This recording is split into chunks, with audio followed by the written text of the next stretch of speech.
భారత ప్రధాని మోడీ గారు 3 నేషన్ టూర్ 3 దేశాలకి పర్యటన కోసం బయలుదేరారు. జోర్డాన్, ఇథియోపియా, ఒమన్ ఈ 3 దేశాలన్నమాట. ఈ 3 దేశాలు కూడా థర్డ్ వరల్డ్ కంట్రీసే. ఇవన్నీ కూడా గ్లోబల్ సౌత్ కంట్రీస్ అన్నమాట.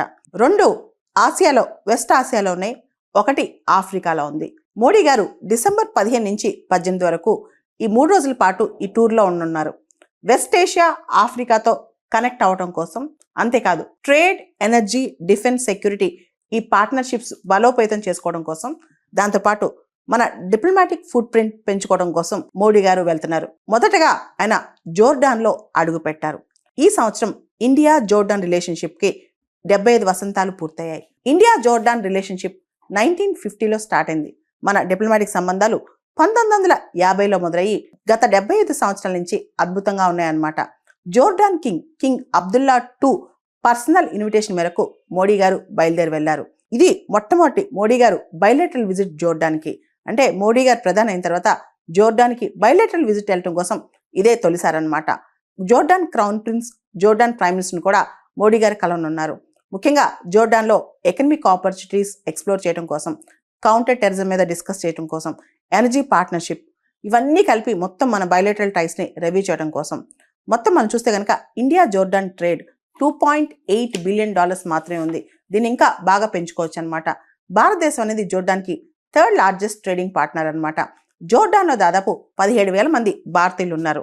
ప్రధానంగా జోర్డాన్తో సంబంధాలు అనేవి మనం చూస్తే కనుక ఈ మిడిల్ ఈస్ట్ కంట్రీస్తో సంబంధాలు మనకు చాలా ఇంపార్టెంట్. ముఖ్యంగా మన ఫుడ్ సెక్యూరిటీ కావచ్చు, అదేవిధంగా మన ఫర్టిలైజర్ ఇంపోర్ట్స్ కావచ్చు, అండ్ మన ఇన్వెస్ట్మెంట్స్ ఏదైతే పొటాష్, ఫాస్ఫేట్ సెక్టర్స్లో ఇన్వెస్ట్మెంట్స్ కావచ్చు, దీనికి సంబంధించి జోర్డాన్తో సంబంధాలు కీలకం అనమాట. జోర్డాన్ నుంచి మన ప్రధాని మోడీ గారు ఇథియోపియా బయలుదేరెళ్తారు. డిసెంబర్ 16, 17 తేదీల్లో ఇథియోపియాలో ఆయన పర్యటిస్తారనమాట. మోడీ గారి మొట్టమొదటి విజిట్ ఇది ఇథియోపియా దేశానికి. మనందరూ తెలుసు ఇథియోపియా ప్రధాని అబే అహ్మద్ అలీ పర్సనల్ ఇన్విటేషన్ మేరకు మోడీ గారు బయలుదేరెళ్లారు. ఇథియోపియన్ పార్లమెంట్ జాయింట్ సెషన్లో కూడా మోడీ గారు మాట్లాడనున్నారు. ఇథియోపియా అనేది మనకు చాలా ముఖ్యం అనమాట. 2023లో బ్రిక్స్లో కూడా ఇథియోపియా దేశం జాయిన్ అయింది. అంతేకాదు వ్యవసాయం, పెట్టుబడులు, ఇతరత్ర అభివృద్ధి కార్యక్రమాలు, దీనిలో ఇండియా ఇథియోపియా రిలేషన్స్ అనేవి చాలా బలంగా ముందుకెళ్తున్నాయి. అయితే ఇండియా ఇథియోపియా బైలేటరల్ ట్రేడ్ మాత్రం చాలా తక్కువ ఉంది. కేవలం $571 మిలియన్ మాత్రమే ఉందన్నమాట. సో ఇథియోపియాకి India second largest trading partner. దాదాపు 650 ఇండియన్ కంపెనీస్ ఇథియోపియాలో లైసెన్స్డ్ ఇన్వెస్ట్మెంట్స్ చేస్తున్నాయి. దాదాపు $5 బిలియన్ ఇన్వెస్ట్మెంట్స్ ఇండియన్ కంపెనీస్ ఇథియోపియాలో చేస్తున్నాయి. ముఖ్యంగా ఇథియోపియాలో మనం చూస్తే ఇన్ఫ్రాస్ట్రక్చర్, మైనింగ్, మ్యానుఫ్యాక్చరింగ్, అగ్రికల్చర్ సెక్టర్స్లో ఇంకా చాలా పొటెన్షియల్ ఉందన్నమాట. ఈ సంవత్సరం అంటే 2025 సంవత్సరంలో మోడీ గారి ట్రిప్స్ కనుక మనం చూస్తే, మోడీ గారు ఆఫ్రికాకి వెళ్ళటం ఇది 3వసారి అనమాట. ఇది సౌత్ కోఆపరేషన్ కూడా చాలా ఉపయోగపడుతుంది. ఆఫ్రికన్ యూనియన్ హెడ్ క్వార్టర్స్ కూడా ఇథియోపియా క్యాపిటల్ అడిస్ అబాబాలో ఉన్నాయి. కాబట్టి ఇథియోపియాతో మన సంబంధాలు అనేవి చాలా ఇంపార్టెంట్. రీసెంట్గా మనం చూసాం 2023లో G20లో ఆఫ్రికన్ యూనియన్ కూడా జాయిన్ అయిందనమాట. ముఖ్యంగా చాలా మంది ఇండియన్స్ ఇథియోపియాలో ఎడ్యుకేషన్ సెక్టర్లో పనిచేస్తున్నారు. చాలా మంది ఫ్యాకల్టీ కూడా అక్కడ పనిచేస్తున్నారు అనమాట. ఇథియోపియా నుంచి తర్వాత లాస్ట్ మోడీ గారు మళ్ళా వెస్ట్ ఏషియాకి వస్తారు, ఒమన్ దేశానికి వస్తారు. ఈ సంవత్సరం ఇండియా ఒమన్ డిప్లొమాటిక్ రిలేషన్స్ 70 సంవత్సరాలు పూర్తి చేసుకున్నాయన్నమాట. 1955లో మనం ఒమన్తో డిప్లొమాటిక్ రిలేషన్స్ స్టార్ట్ చేస్తాం. మోడీ గారు 2018లో ఒమన్కి ఫస్ట్ విజిట్ చేశారు. ఇది మోడీ గారు 2వ విజిట్ అనమాట ఒమన్కి. ఆల్రెడీ ఇండియా ఒమన్ మధ్య స్ట్రాటజిక్ పార్ట్నర్షిప్ ఉంది. దాన్ని కాంప్రహెన్సివ్ ఎకనమిక్ మరియు స్ట్రాటజిక్ పార్ట్నర్షిప్గా ఎన్హాన్స్ చేయబోతున్నాం అనమాట. దాంతోపాటు మనం ఒమన్తో కాంప్రహెన్సివ్ ఎకనమిక్ పార్ట్నర్షిప్ అగ్రిమెంట్ కూడా సైన్ చేసుకోబోతున్నాం. ఒమన్లో దాదాపు 7 లక్షల మంది భారతీయులు ఉన్నారు. అక్కడ చాలా ఎక్కువగా ఇండియన్ డయాస్పోరా ఉన్నారనమాట. భారత్ ఒమన్ వాణిజ్యం కూడా దాదాపు $10 బిలియన్ ఉందన్నమాట. అండ్ ఇండియన్ ఎయిర్ ఫోర్స్లోని అన్ని వింగ్స్ కూడా ఒమన్తో జాయింట్ ఎక్సర్సైజ్ చేస్తున్నాయి. Oman is the only Gulf country. అంటే గల్ఫ్ దేశాల్లో మనం చూస్తే ఒమన్తో మాత్రమే all 3 wings, army, navy, air force కూడా ఉమ్మడి విన్యాసాలు చేస్తున్నాయి అనమాట మన ఆర్మడ్ ఫోర్సెస్. సో ఒమన్తో మన రిలేషన్షిప్ చాలా కీలకం. మనం చూస్తే మోడీ గారు ఈ 3 డేస్ పర్యటన డిసెంబర్ 15 నుంచి 18 వరకు ఏదైతే జోర్డాన్, ఇథియోపియా, ఒమన్ ఉందో ఈ పర్యటన చాలా కీలకం అనుకోవచ్చు. ముఖ్యంగా ఆఫ్రికా, ఏషియా దేశాలకి మనం అంటే భారతదేశం సౌత్ కోఆపరేషన్ కోసం కృషి చేస్తుందని చెప్పి, అదేవిధంగా భారతదేశానికి వీళ్ళందరూ సపోర్ట్ కావాలని చెప్పి, దాంతోపాటు ఈ దేశాల యొక్క స్ట్రాటజిక్ రిలేషన్స్ కూడా మనకి ఇంపార్టెంట్. కాబట్టి మనం ఈ 3 దేశాల పర్యటన మీద చాలా దృష్టి పెడుతున్నాం. H1B వీసా దరఖాస్తులకు సంబంధించి అమెరికా ప్రభుత్వం ఇంకా కఠినంగా వ్యవహరిస్తోంది. ప్రత్యేకంగా ఈ రోజు నుంచి అంటే డిసెంబర్ 15వ తారీఖు నుంచి వెట్టింగ్ ప్రాసెస్ అనేది ఇంకా కఠినతరమైంది. ప్రత్యేకంగా సోషల్ మీడియా ఏవైతే మన సోషల్ మీడియా అకౌంట్స్ ఉన్నాయో అవి కూడా పబ్లిక్లో ఉంచాలని, అంటే జనరల్గా మనం సోషల్ మీడియా కొన్ని అకౌంట్స్ మనం ప్రైవేట్ పెట్టుకుంటాం, అందరూ యాక్సెస్ చేయలేరనమాట. కానీ వాళ్ళని మనల్ని బెట్టింగ్ చేయడానికి, మన ప్రొఫైల్స్ని చూడటానికి, అంటే సోషల్ మీడియాలో మన భావజాలం ఎలా ఉంది, ఎలాంటి ఐడియాస్ షేర్ చేస్తున్నాం, ఎలాంటి వీడియోస్ షేర్ చేస్తున్నాం, దీనికి సంబంధించి ఇప్పుడు అమెరికా వాళ్ళు మనకి వీసా ఇచ్చే ముందు ఆ వెట్టింగ్ ప్రాసెస్ చేస్తున్నారనమాట. H1B వీసా దరఖాస్తులపై ఈ వెట్టింగ్ ప్రాసెస్ అనేది ఈ రోజు, అంటే డిసెంబర్ 15వ తారీఖు నుంచి పూర్తి స్థాయిలో సోషల్ మీడియా వెరిఫికేషన్ అనేది స్టార్ట్ అయిందంట. ముందస్తు జాగ్రత్త చర్యగా, అంటే ప్రికాషనరీ మెజర్గా భారీ ఎత్తున ఈ H1B కావచ్చు, H4 కావచ్చు, ఈ వీసాలకి ప్రూడెన్షియల్ వీసా రివోకేషన్ అనేది చేసిందనమాట అమెరికా ప్రభుత్వం. అసలు ఈ ప్రూడెన్షియల్ వీసా రివోకేషన్ అంటే ఏంటి?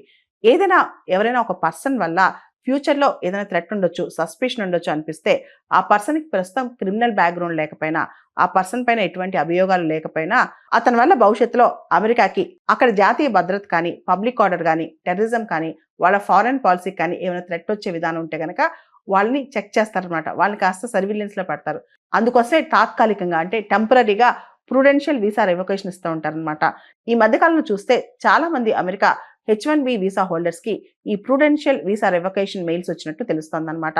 ఈ ప్రూడెన్షియల్ వీసా రివోకేషన్ అనేది కేవలం తాత్కాలికం, ఒక టెంపరీ చర్య మాత్రమేనని, ఇది శాశ్వతం కాదని, శాశ్వతమైన వీసా రివోకేషన్ కాదని చెప్పి కూడా అమెరికా అధికారులు పేర్కొంటున్నారనమాట. ఈ తాత్కాలిక వీసా రద్దు వీసాదారుల యొక్క చట్టబద్ధ నివాస హక్కుని ప్రభావితం చేయదు, అంటే ఎటువంటి వాళ్ళ లీగల్ రైట్స్ని కానీ, లీగల్ రెసిడెన్స్ని కానీ ఇన్ఫ్లుయెన్స్ చేయదన్నమాట. కానీ భవిష్యత్తులో వీళ్ళు వీసా అపాయింట్మెంట్స్కి వెళ్ళినప్పుడు వీళ్ళ స్క్రూటినీ మరింత స్ట్రిక్ట్ అవుతుందంట. ఎవరిపైన అయితే కాస్త అనుమానం ఉందో వాళ్ళపైన భవిష్యత్తులో వీసా స్క్రూటినీ అనేది చాలా స్ట్రిక్ట్ అవుతుందన్నమాట. ఇదంతా కూడా మాగా మేక్ అమెరికా గ్రేట్ అగైన్ క్యాంపెయిన్లో భాగంగా జరుగుతుంది. ముఖ్యంగా డొనాల్డ్ ట్రంప్ ఎలక్షన్ క్యాంపెయినింగ్ చేసేటప్పుడు కూడా ఆయన యాంటీ ఇమిగ్రేషన్ క్యాంపెయిన్ అనేది చాలా చేశారు. ఇల్లీగల్ ఇమిగ్రెంట్స్ దానిమని, ఇమిగ్రేషన్ స్ట్రిక్ట్ అని చేస్తా అని చెప్పి అప్పట్లో ఆయన చాలా చెప్పారనమాట. రీసెంట్గా కూడా అమెరికాలో గోల్డ్ కార్డ్ వీసా అనే కాన్సెప్ట్ తీసుకొచ్చారు. $1 మిలియన్ కడితే అమెరికా వీసా పొందే వెసులుబాటులో గోల్డ్ కార్డ్ వీసా అనే కాన్సెప్ట్ కూడా తీసుకొచ్చారనమాట. వీటన్నిటితో పాటు అమెరికాకి ఇమిగ్రేషన్ మీద ఎవరైతే వస్తారో వాళ్ళు అమెరికా కంట్రిబ్యూట్ చేయాలి, కానీ అమెరికాకి భారం కాకూడదని చెప్పి డొనాల్డ్ ట్రంప్ ప్రభుత్వం యొక్క ఆలోచన అనమాట. వీటన్నిటిలో భాగంగా H1B వీసా ప్రాసెస్ కూడా చాలా స్ట్రిక్ట్ చేసింది America. Mahatma Gandhi national rural employment guarantee act, Mahatma Gandhi ఉపాధి హామీ పథకం ఏదైతే అమల్లో ఉందో గత 20 సంవత్సరాల నుంచి, ఇప్పుడు దాని బదులుగా కొత్త పథకం రాబోతోంది. అదే రామ్జీ పథకం. అసలు ఏంటి పథకం? Viksit Bharat guarantee for Rozgar and Ajeevika mission Gramin, short కట్లో రామ్జీ అని పిలుస్తున్నారు. అంటే Viksit Bharat guarantee for Rozgar and Ajeevika mission Gramin అని అర్థం అనమాట. దీనికి సంబంధించి Mahatma Gandhi national rural employment guarantee scheme ఏదైతే 2005లో మొదలెట్టారో కరెక్ట్గా 20 సంవత్సరాలు పూర్తయింది. తర్వాత మనం చూస్తే కనుక అది చట్టరూపం దాల్చిందనమాట. Mahatma Gandhi national rural employment guarantee act అనేది ప్రపంచంలోకెల్లా అతిపెద్ద ఎంప్లాయ్మెంట్ గ్యారంటీ చట్టం అని చెప్పుకోవచ్చు. 100 డేస్ ఎంప్లాయ్మెంట్ గ్యారంటీ అనేది ప్రతి రూరల్ హౌస్ హోల్డ్ కి ఇచ్చారనమాట. దాంతోపాటు మనం చూస్తే కనుక పురుషులకు స్త్రీలకు సమానమైన వేతనాలు కూడా ఈ యాక్ట్ లో వచ్చాయి. వీటన్నిటితో పాటు 15 రోజుల లోపల ఎంప్లాయ్మెంట్ ఇవ్వలేకపోతే అన్ఎంప్లాయ్మెంట్ అలవెన్స్ కూడా ఇస్తారు. దీనిలో జాబ్ కార్డ్స్ ఉంటాయి. అండ్ మనం చూస్తే within 5 kilometres radius employment ఇవ్వాలి. ఎక్కడి నుంచి అయితే వాళ్ళు అప్లై చేశారో అక్కడి నుంచి within 5 kilometres radius employment ఇవ్వాలన్నమాట. ఇవన్నీ కూడా మహాత్మా గాంధీ జాతీయ ఉపాధి హామీ పథకం అనేది అద్భుతంగా ముందుకెళ్ళడానికి దోహదపడ్డాయి. ఇప్పుడు దాన్ని రీప్లేస్ చేసి కొత్త పథకం రాబోతోంది. మనం గనక గత 20 సంవత్సరాల్లో Mahatma Gandhi national rural employment guarantee act functioning ఎలా ఉందో ఒకసారి చూస్తే కనుక మొత్తం 2005 నుంచి 2025 వరకు దీని ఖర్చు 11.74 lakh crores, దాదాపు 11.74 లక్షల కోట్ల ఖర్చు అయిందనమాట.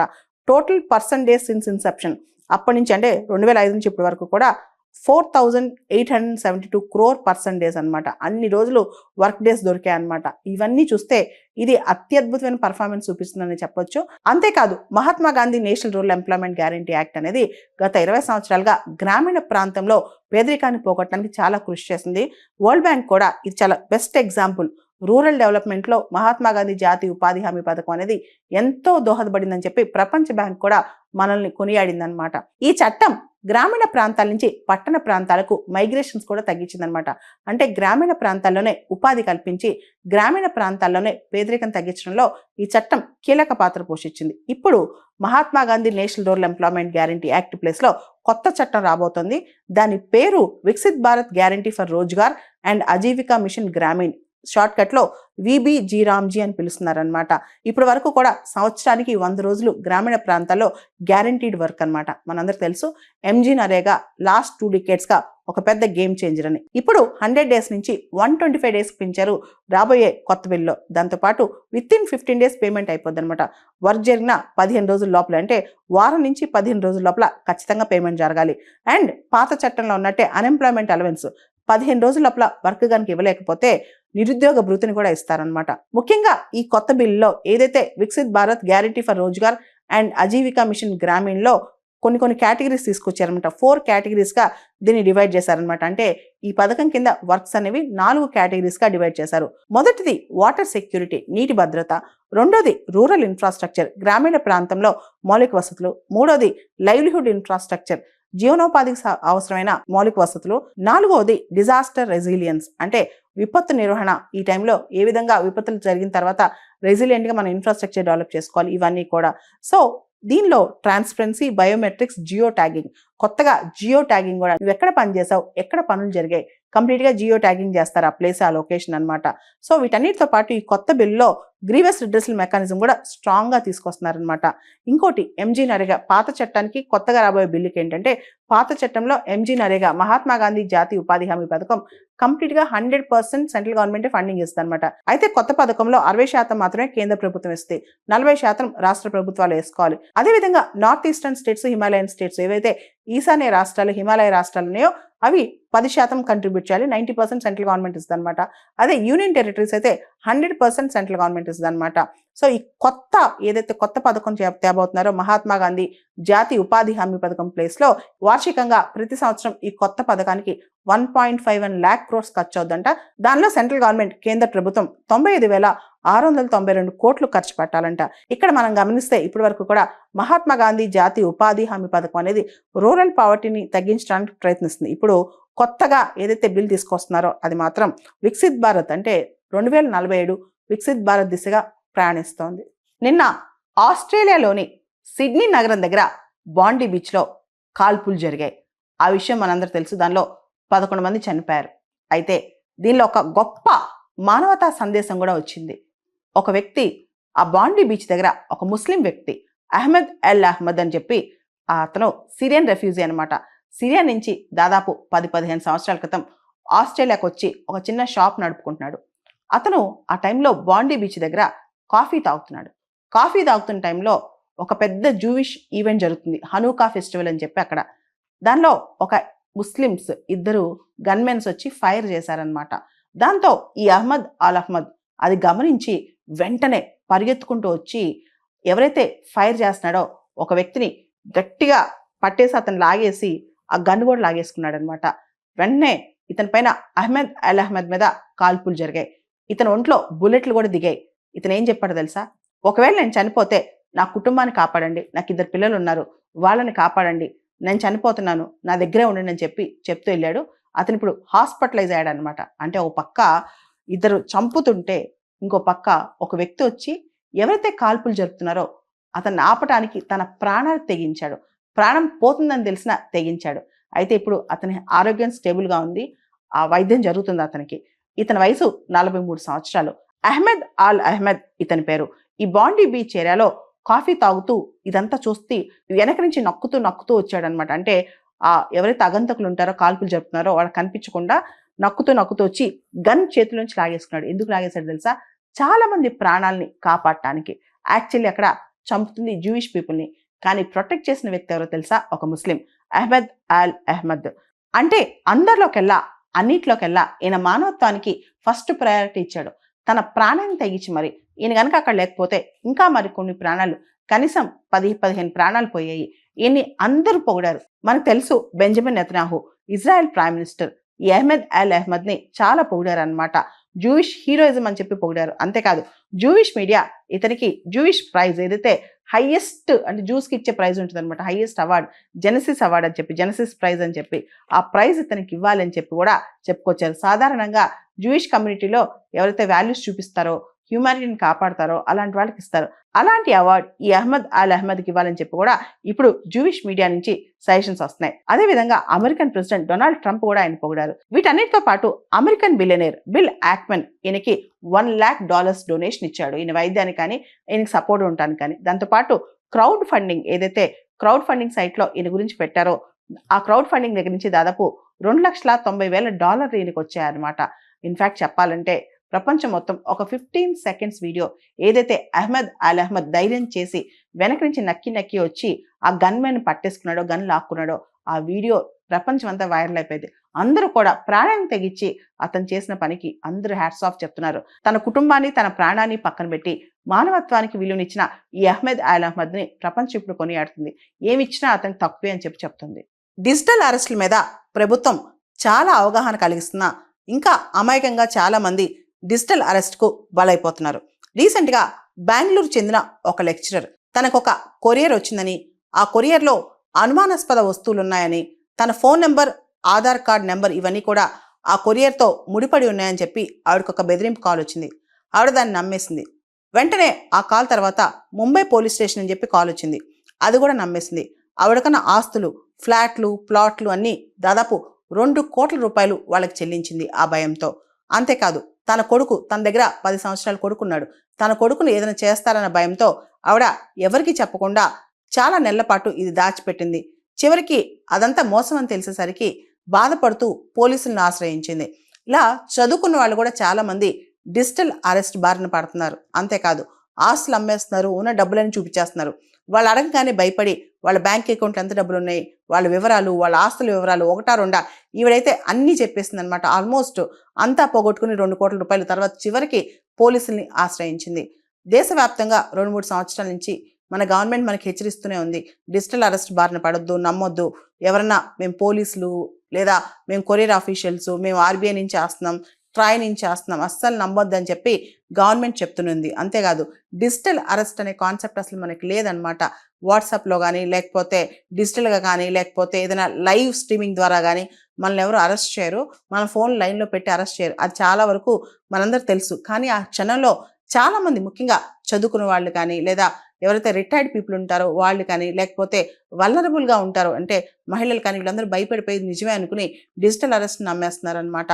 ఇలా చాలా మంది కోటాను కోట్లు పోగొట్టుకుంటున్నారు. రీసెంట్గా సుప్రీంకోర్టు కూడా దీనిపైన చాలా సీరియస్నెస్ వ్యక్తం చేస్తుంది.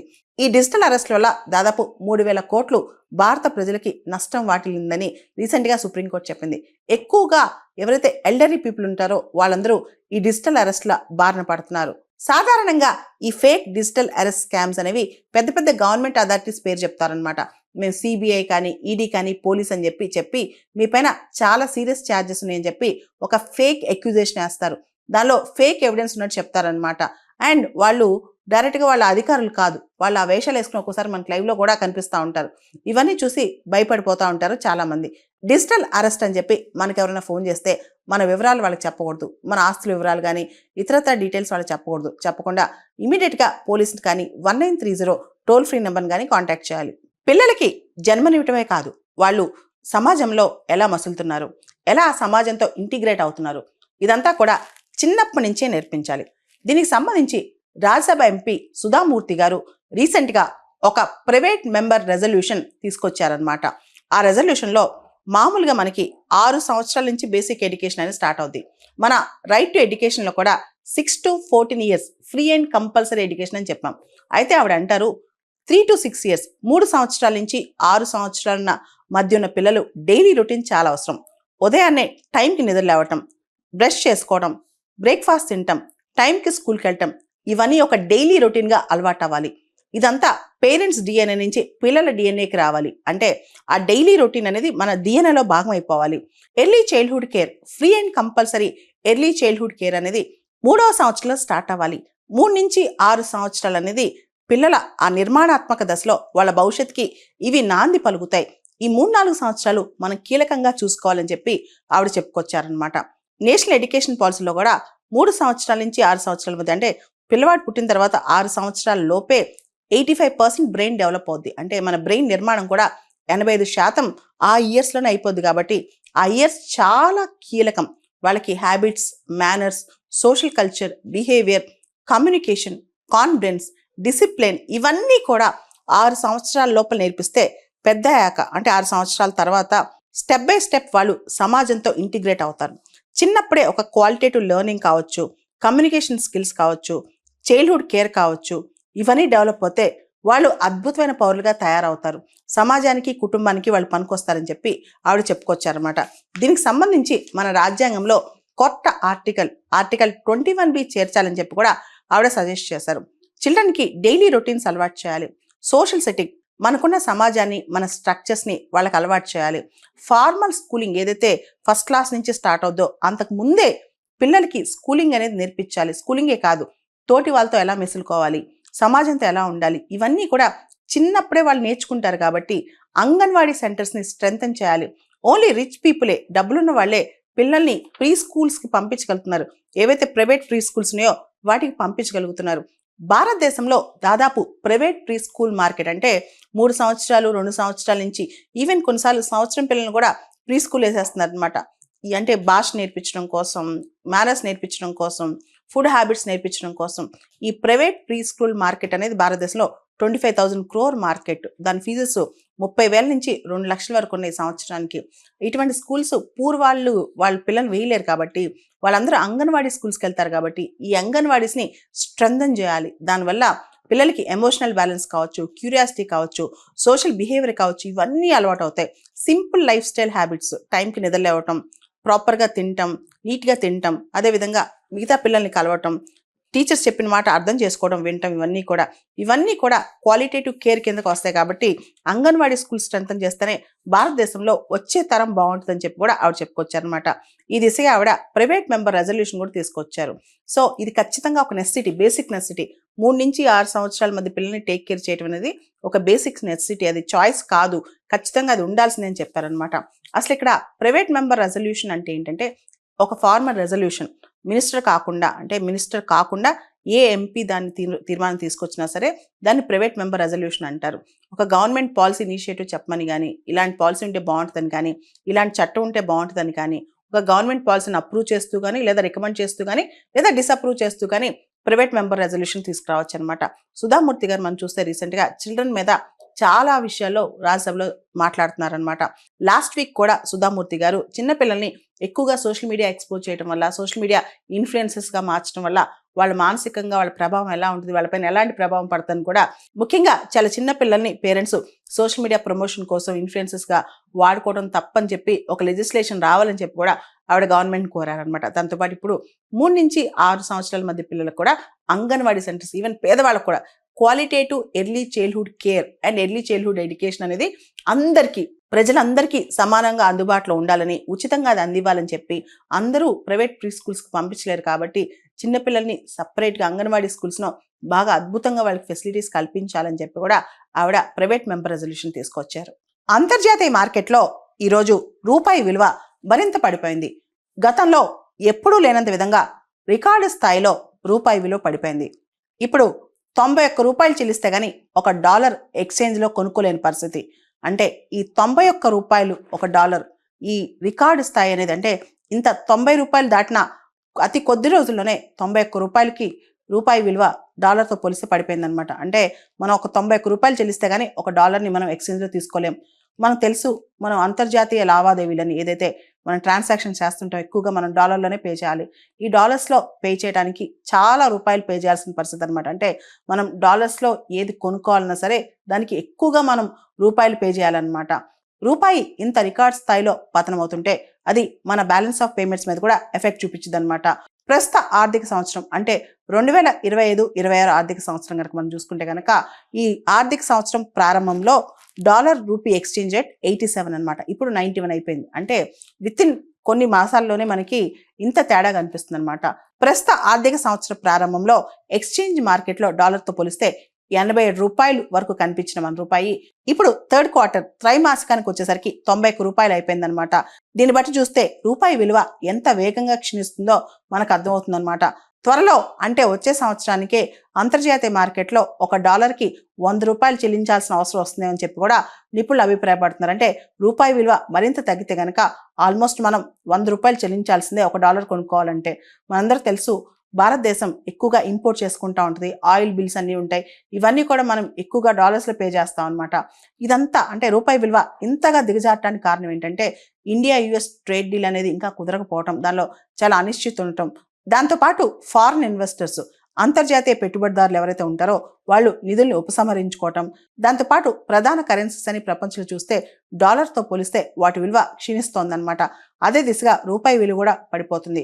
భారత్ అమెరికా మధ్య వాణిజ్య ఒప్పందం ఇంకా కుదరకపోవటం, ఇంకా చర్చలు ముందుకు సాగపోవటం వల్ల కూడా రూపాయి విలువ క్షీణిస్తుందని కూడా నిపుణులు అభిప్రాయపడుతున్నారు. రష్యా ఉక్రెయిన్ వార్ మొదలయ్యి వచ్చే రాబోయే ఫిబ్రవరికి 4 సంవత్సరాలు పూర్తవుతుంది.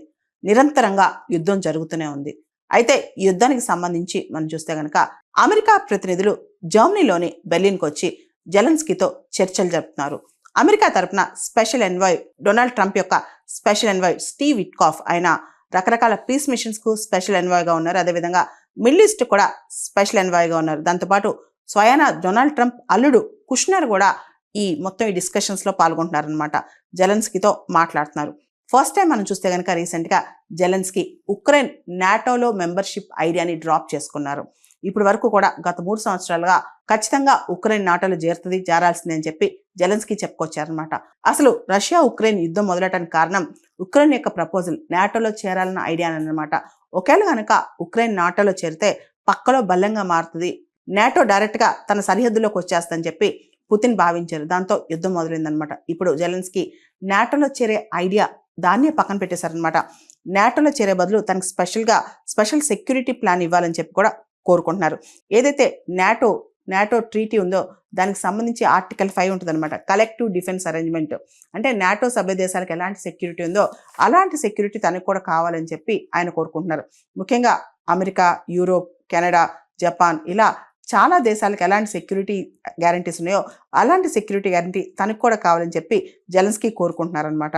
మాకు పీస్ కావాలి, ఖచ్చితంగా పీస్ అష్యూరెన్సే కావాలని చెప్పి జెలెన్స్కీ అడుగుతున్నారు. అయితే ఇంకో పక్క రష్యా మాత్రం ఏదైతే ఉక్రెయిన్ చేతిలో ఉందో డాన్బాస్ రీజన్, ఈ డాన్బాస్ రీజన్ని ఇమీడియట్గా రష్యాకి ఇచ్చేయాలని లేదా ట్రూప్స్ విత్డ్రావల్ అర్జెంటుగా ఉక్రెయిన్ చేయాలని చెప్పి రష్యా కోరుతుందన్నమాట.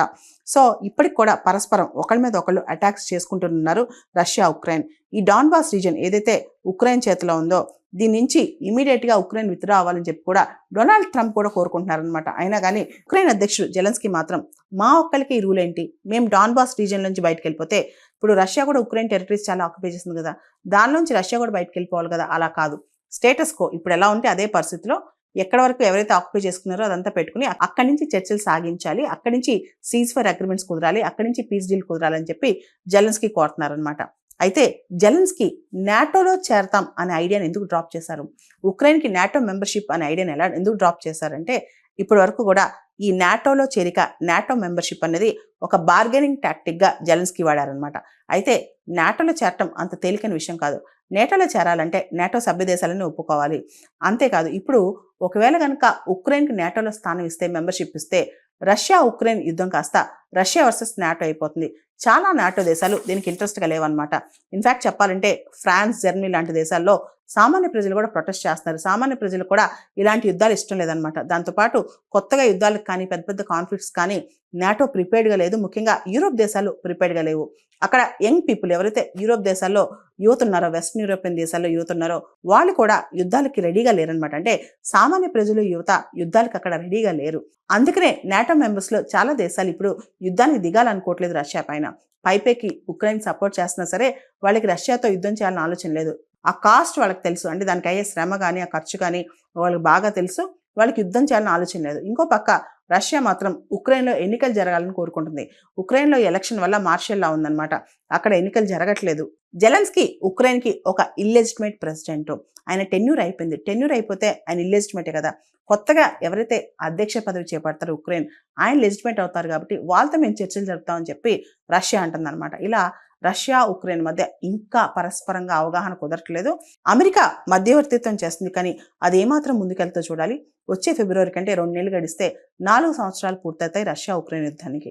భారతదేశంలో ఇప్పుడు శాంతి బిల్ వార్తల్లో ఉంది. SHANTI, sustainable harnessing and advancement of nuclear energy for transforming India. ఈ బిల్ని లోక్సభలో ప్రవేశపెట్టారు.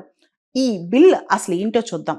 మనందరూ తెలుసు భారతదేశంలో ఇంధన భద్రత, ఎనర్జీ సెక్యూరిటీ చాలా అవసరం. ఎక్కువగా మనం చేసుకునే ఇంపోర్ట్ బిల్స్ కూడా అంతా కూడా ఆయిల్ కోసం ఖర్చు పెట్టేవే. అయితే ఈ న్యూక్లియర్ ఎనర్జీ అనేది రిలేటివ్లీ చీపర్ అండ్ మన ఇంపోర్ట్ బిల్ కూడా తగ్గిస్తుంది అనమాట. అండ్ ఫాజిల్ ఫ్యూయల్ బర్నింగ్ కూడా తగ్గిస్తుంది. ఇండియా ఇప్పుడు న్యూక్లియర్ ఎనర్జీని బిల్డప్ చేసుకోవడానికి ట్రై చేస్తుంది అనమాట. ఆల్రెడీ మనం మొత్తం ఎలక్ట్రిసిటీ జనరేషన్లో 3% న్యూక్లియర్ ఎనర్జీ 2024-2025. అయితే 2047 కల్లా కూడా 100 GW ఆఫ్ న్యూక్లియర్ ఎనర్జీ కెపాసిటీని సాధించాలని చెప్పి భారతదేశం టార్గెట్ పెట్టుకుందనమాట. దానికి సంబంధించి ఇప్పుడు శాంతి బిల్ కూడా తీసుకొచ్చింది. అసలు ఈ శాంతి బిల్ ఎందుకు తీసుకురావాల్సిన అవసరం వచ్చిందో ఒకసారి చూద్దాం.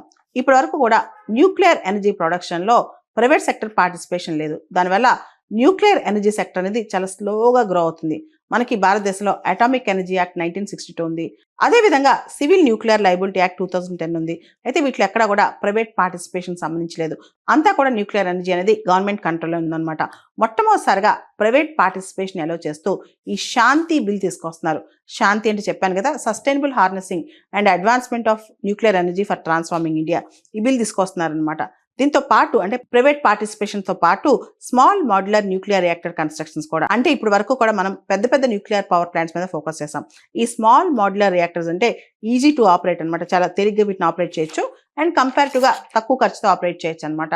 ఇవన్నీ ఎందుకు చేస్తున్నాం అంటే 2047 కల్లా 100 GW ఆఫ్ న్యూక్లియర్ ఎనర్జీ అనేది, న్యూక్లియర్ ఎనర్జీ కెపాసిటీ అనేది మనం టార్గెట్ పెట్టుకున్నాం. అయితే న్యూక్లియర్ పవర్ ప్లాంట్స్ వీటికి సంబంధించి ప్రైవేట్ సెక్టర్ పార్టిసిపేషన్ అనేది అప్ టు 49%. అది కూడా ప్రైవేట్ సెక్టర్ పార్టిసిపేషన్ ఏదైతే ఉందో అదంతా కూడా కోర్లో కాదు, అంటే కోర్ రియాక్టర్ బిల్డింగ్లో కాదనమాట. ఏదైతే సెన్సిటివ్ ఫ్యూయల్ సైకిల్స్ ఉంటాయో ఇవన్నీ కూడా స్టేట్ కంట్రోల్లో ఉంటాయి. ఏదైతే డెలివరీ పార్ట్ కానీ, స్పేర్ పార్ట్స్ కానీ, మిగతా సప్లై చైన్స్లో అప్పుడే ప్రైవేట్ పార్టిసిపేషన్ ఇస్తారు. ఎందుకంటే మనందరూ తెలుసు న్యూక్లియర్ రియాక్టర్స్ అనేవి, న్యూక్లియర్ ఎనర్జీ అనేది చాలా కీలకం. ఇవి దుష్ట చేతుల్లోకి వెళ్లకుండా, చెడ్డవాళ్ళ చేతిలోకి వెళ్లకుండా ఏం చేస్తారంటే ఏదైతే కోర్ రిలవెంట్ పార్ట్ ఉందో అది స్టేట్ కంట్రోల్లో ఉంటుంది అనమాట. ఏదైతే ఇర్రెలవెంట్ పార్ట్స్ ఉన్నాయో అవి ప్రైవేట్ సెక్టర్కి ఇస్తారు. ఇప్పుడు దాంతోపాటు ఆపరేటర్స్ లైబిలిటీ కూడా తీసుకొచ్చారు. ఆపరేటర్స్ లైబిలిటీ అంటే ఏంటంటే ఇన్ కేసు ఏదైనా దుర్ఘటన జరిగిందనుకోండి, ఆపరేటర్ ఎంతవరకు లైబుల్. ఉదాహరణకి 3600 మెగావాట్స్ కన్నా ఎక్కువ కెపాసిటీ ఉన్న పవర్ ప్లాంట్ ఉంటే, న్యూక్లియర్ పవర్ ప్లాంట్ దాదాపు 3000 కోట్ల వరకు లైబిలిటీ ఇచ్చారు, ఆపరేటర్ లైబిలిటీ. అదేవిధంగా 1500 నుంచి 3600 మెగావాట్స్ వరకు ఉన్న ఈ న్యూక్లియర్ పవర్ ప్లాంట్స్కి 1500 crores వరకు లైబిలిటీ ఇచ్చారు. దాంతోపాటు 150 మెగావాట్స్ కన్నా చిన్నగా ఉన్న న్యూక్లియర్ పవర్ ప్లాంట్స్కి ఆపరేటర్స్ లైబిలిటీ 100 crores ఇచ్చారనమాట. సో ఆపరేటర్ లైబిలిటీ అనేది యాక్చువల్ డ్యామేజ్ బేస్ చేసుకుని కాకుండా ప్లాంట్ సైజ్ బేస్ చేసుకుని ఇచ్చారు. అంతేకాదు, ఇంతకంటే ఎక్కువ డ్యామేజ్ జరిగింది అనుకోండి, అంటే 3000 కోట్ల రూపాయల కన్నా ఎక్కువ డ్యామేజ్ జరిగింది అనుకోండి, అప్పుడు government of India, central government దాన్ని బేర్ చేస్తారు అనమాట. ఆ రెస్పాన్సిబిలిటీ సెంట్రల్ గవర్నమెంట్ భరిస్తుంది అనమాట. దాంతోపాటు ఈ శాంతి బిల్ అనేది ఏదైతే తీసుకొచ్చారో, sustainable harnessing and advancement of nuclear energy for transforming India ఈ బిల్ ఏదైతే ఉందో, డొమెస్టిక్ ఇన్వెస్ట్మెంట్స్, ప్రైవేట్ ఇన్వెస్ట్మెంట్స్ ఈ న్యూక్లియర్ ఎనర్జీ సెక్టర్లోకి తేవడానికి ప్రయత్నం అనమాట. దాంతోపాటు ఈ బిల్లో ఆపరేటర్స్ లైబిలిటీ అనే మాట వాడారు, సప్లయర్స్ లైబిలిటీ అనే మాట లేదని చెప్పి కూడా చాలా మంది అభిప్రాయపడుతున్నారు. సప్లయర్స్ లైబిలిటీ అనేది పూర్తిగా ఎత్తేసారు, కేవలం ఆపరేటర్స్ లైబిలిటీ తీసుకొచ్చారని చెప్పి చాలా మంది అంటున్నారు అనమాట. కాకపోతే భవిష్యత్ అనేది మనకు తెలుసు, India is a transforming economy, growing economy. ఖచ్చితంగా మనకి ఆయిల్ రిసోర్సెస్, ఎనర్జీ నీడ్స్ ఇవన్నీ అవసరం. ఈ టైంలో న్యూక్లియర్ ఎనర్జీ మీద మనం ఫోకస్ పెడుతున్నాం. న్యూక్లియర్ ఎనర్జీకి సంబంధించి ప్రైవేట్ సెక్టర్ పార్టిసిపేషన్ ఇన్వైట్ చేస్తున్నాం. స్మాల్ మాడ్యులర్ రియాక్టర్స్ మీద కూడా మనం ఫోకస్ పెడుతున్నాం అనమాట. ఓవరాల్గా ఈ శాంతి బిల్ అనేది భారతదేశం యొక్క న్యూక్లియర్ పవర్ ప్లాంట్స్ కావచ్చు, న్యూక్లియర్ ఎనర్జీ, దీన్ని పూర్తిగా ట్రాన్స్ఫార్మ్ చేసి ప్రైవేట్ సెక్టర్ పార్టిసిపేషన్ కూడా అలౌ చేస్తుంది. అసలు ఈ బిల్లుకి శాంతి అని పేరు ఎందుకు పెట్టారు, శాంతి అనే యాక్రోనిమ్ ఎందుకు తీసుకొచ్చారు? మనందరూ తెలుసు న్యూక్లియర్ ఎనర్జీ అనేది శాంతియుతంగా, అంటే పీస్ఫుల్ పర్పసెస్కి వాడాలి, వినాశనానికి వాడకూడదు, డెస్ట్రాయ్ చేయడానికి వాడకూడదని సూచిస్తూ తెలివిగా దీనికి శాంతి అని పేరు పెట్టారని మనకు అర్థమవుతోంది. ఇథియోపియా దేశంలో భారత ప్రధాని మోడీ గారికి గ్రాండ్ వెల్కమ్ లభించింది. వాళ్ళ హైయెస్ట్ అవార్డ్ ఏదైతే ఉందో ఇథియోపియా దేశంలో great honour Nishan of Ethiopia award Modi గారికి ఇచ్చారనమాట. దీంతో ఇండియా ఇథియోపియా టైస్ నెక్స్ట్ లెవెల్కి వెళ్ళాయని చెప్పాలి.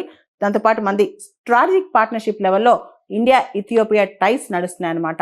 ఇక్కడ ఒక అద్భుతమైన అంశం ఏంటంటే, ఇథియోపియా ప్రధాని అబీ అహ్మద్ మోడీ గారిని స్వయంగా ఎయిర్పోర్ట్కి వెళ్ళి రిసీవ్ చేసుకోవడంతో పాటు మోడీ గారిని ఎయిర్పోర్ట్లో కార్ డ్రైవ్ చేసి, అంటే తానే స్వయంగా అబీ అహ్మద్ కార్ డ్రైవ్ చేసుకుంటూ మోడీ గారిని హోటల్ తీసుకొచ్చారు. అంతేకాదు, మోడీ గారిని మళ్ళా రిసీవ్ చేసుకుని అక్కడి నుంచి హోటల్ నుంచి వెళ్ళేటప్పుడు మోడీ గారు ఒమన్ బయలుదేరి వెళ్తుంటే స్వయంగా ఇథియోపియా ప్రధాని మోడీ గారిని ఎయిర్పోర్ట్ దాకా డ్రైవ్ చేశారనమాట ఆయన కారు. అంటే ఇది ఇథియోపియా దేశం మనకిస్తున్న సత్కారం అని చెప్పుకోవాలి. ఇది కార్ డిప్లొమసీ అని కూడా చెప్పుకోవచ్చు అనమాట. అంటే మేము మీకు ఇంత గౌరవం ఇస్తున్నాం, ఇంత సత్కారిస్తున్నాం. స్వయంగా ప్రధాని వచ్చి కార్ డ్రైవ్ చేయటం అనమాట. మన ప్రధాని కారు వాళ్ళ ప్రధాని డ్రైవ్ చేయడం అనేది అది చాలా అద్భుతం అని చెప్పుకోవచ్చు, చాలా విశేషం అని చెప్పుకోవచ్చు అనమాట. ఇండియా ఇథియోపియా సంబంధాలు అనేవి చాలా బలపడుతున్నాయి. ముఖ్యంగా బ్రిక్స్ దేశాల్లో ఇథియోపియా జాయిన్ అయింది. అంతేకాదు ఆఫ్రికన్ యూనియన్ హెడ్ క్వార్టర్స్ ఇథియోపియాలోని అదిస్ అబాబాలో ఉన్నాయి. మనందరూ తెలుసు 2023లో ఆఫ్రికన్ యూనియన్కి G20లో స్థానం కల్పించడంలో ఇండియా కీలక పాత్ర పోషించిందనమాట. దాంతోపాటు ఇండియా ఇథియోపియా టైస్ గురించి చెప్పుకోవాలంటే చాలా మంది ఇండియాలో ఎడ్యుకేషన్లో టాప్ ఉన్నవాళ్ళు, ముఖ్యంగా ఇథియోపియాలో టాప్ మోస్ట్ ఫ్యాకల్టీ ఉండరంట. వాళ్ళకి ఎడ్యుకేషన్లో ముఖ్యంగా stem courses, science, technology, engineering, math కావచ్చు, ఇంగ్లీష్ కమ్యూనికేషన్ కావచ్చు, వీటిలో అక్కడ లెక్చరర్స్, ప్రొఫెసర్స్ తక్కువ ఉంటారంట. దాంతో ఇండియన్స్ చాలా మంది ఇథియోపియాకి వెళ్ళి టీచర్స్ అవుతున్నారు, ఎడ్యుకేషనలిస్టులు అవుతున్నారు, ప్రొఫెసర్స్ అవుతున్నారు, అక్కడే సెటిల్ అయిపోతున్నారు కూడా. మోడీ గారు ఇథియోపియాకి వెళ్ళి వాళ్ళ పార్లమెంట్లో మాట్లాడారు.